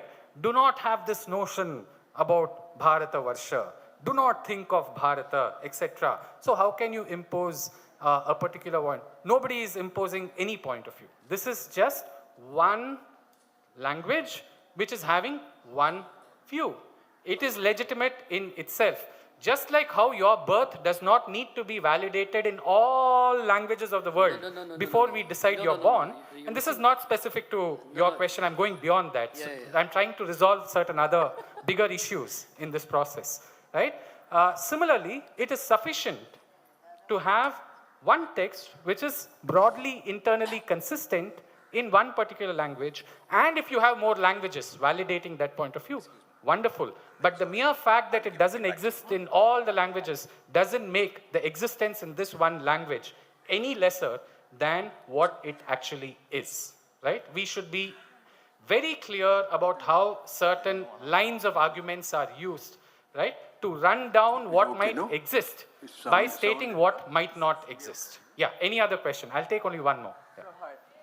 Hi, sir. Yeah, ma'am. Hi. Hello. Sure, go ahead. I actually like, you speak about Katha Sarisagara and Bruhat Katha and all. That's the greatest contribution of India to the world. Which one? Which one? Sorry. Katha Sarisagara Right, and Bruhat Samhita. Katha. Okay. My question, my doubt is, like when these things are written, they're all great, but it was for whose consumption? Because it was not for public consumption.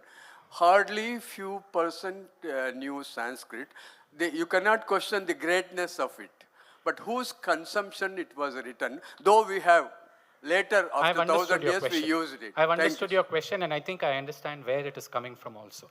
So, if you want the real honest answer, the answer is, I don't know. I didn't live at that time. I don't remember if I had a previous birth of that time. And if any Indologist claims that he or she, or any other historian, try to interpret it and give me a very definitive answer about this, I would like to ask him back that question. But, so honestly, I don't know how many people spoke of it. Was it normative? Was it dominant? Etc., etc.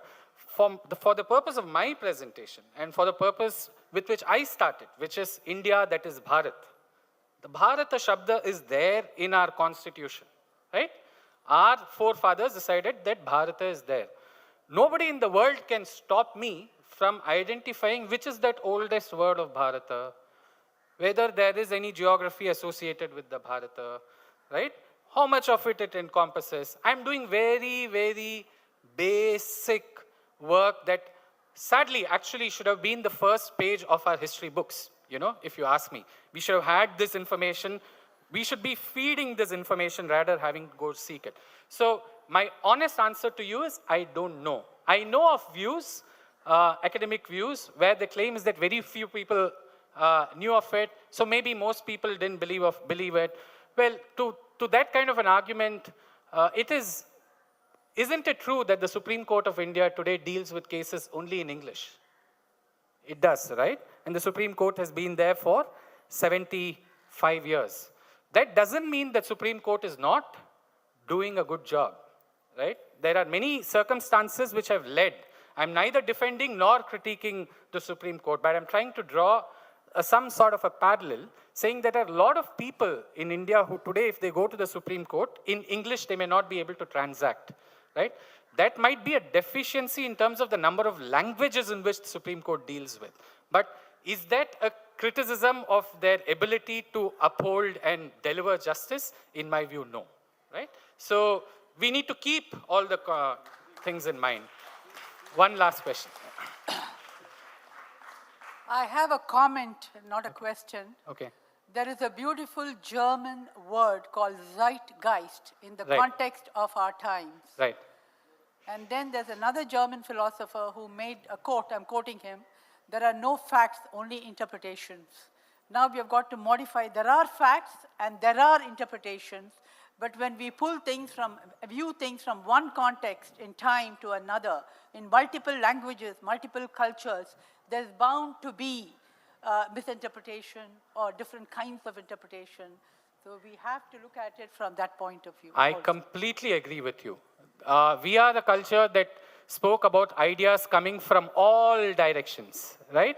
We are happy to absorb and discuss, but let us do so in a way which is mutually respectful, right?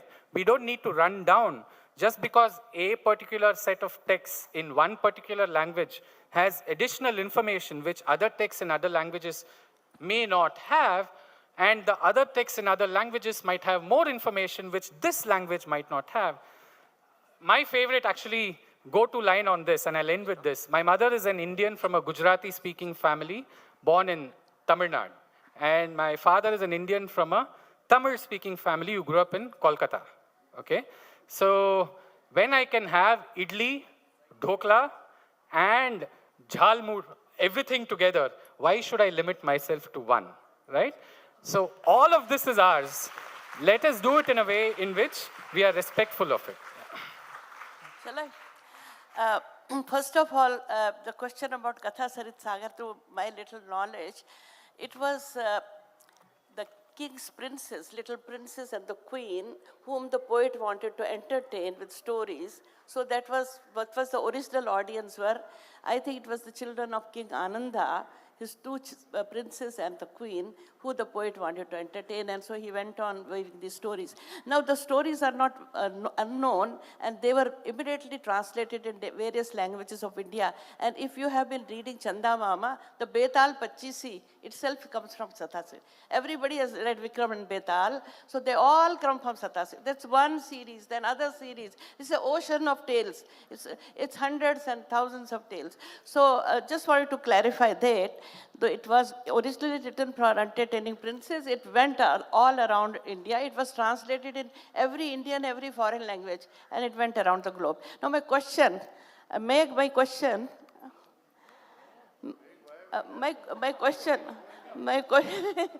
I just wanted to ask you, you showed the map of India with Natya Shastra map of India. Did you not? Can we go to that slide? Previous slide? The map of India with Natya Shastra. So what I wanted to ask you, Mahabharata shows the Janpradas and all that. What does Natya Shastra show when those dots are there in India? Excellent question. And Anupa Pandey is amongst the people who has written beautifully about this. Professor Bharat Gupta has also explicated on this matter. I wouldn't be doing justice to answering this question in front of Professor Bharat Gupta, but I would only simply say that broadly in chapter 13, you have these, in chapter 13, you have vrittis and pravrittis, right?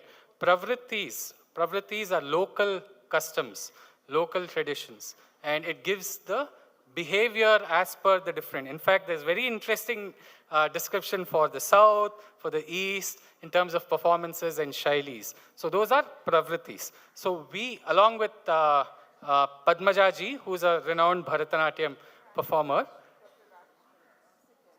Yeah, you're welcome to come in. So I have given the outline of the context of usage, which is pravritti, which is where all of these information come in a consolidated manner. And I'm most happy for her to elaborate further if she would like to. Actually, Dr. Rajshri Vasudevan, she's a disciple of Dr. Padma Subramaniam and has done extensive research. And so, she will be giving an outline on this, a scholar.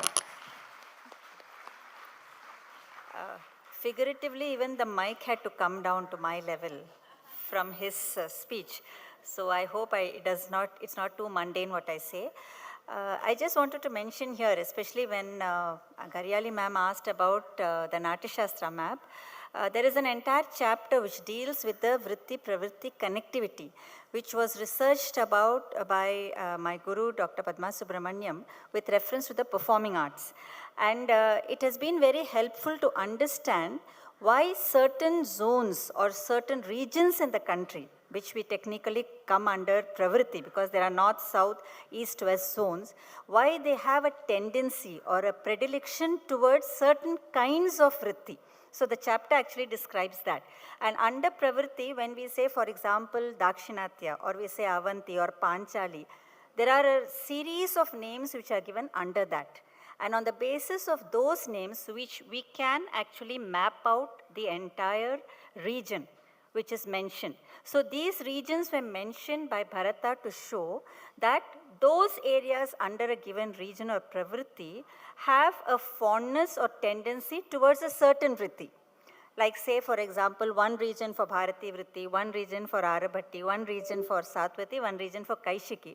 But he also mentions that Satvati is something which comes along with the other Vrittis in order to have a good performance. So on the basis of those regions which are mentioned in Natya Shastra, we can map out the entire Bharata Varsha and the Pravrittis. So that's just what I wanted to add. It's based on the research done by Dr. Padma. Thank you so much.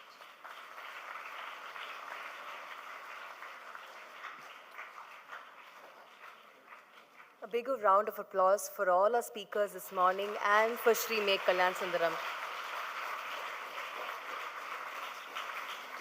Thank you, sir. That was such an enlightening, musical and interactive session. Thank you so very much. We shall break for lunch now and we shall assemble back at 1:50 p.m. Our next session begins at 2. So let's assemble here by 1:50. We will have 2 sessions for session 4 and then we will conclude with a valedictory at 4 p.m. Yeah? Thank you so much.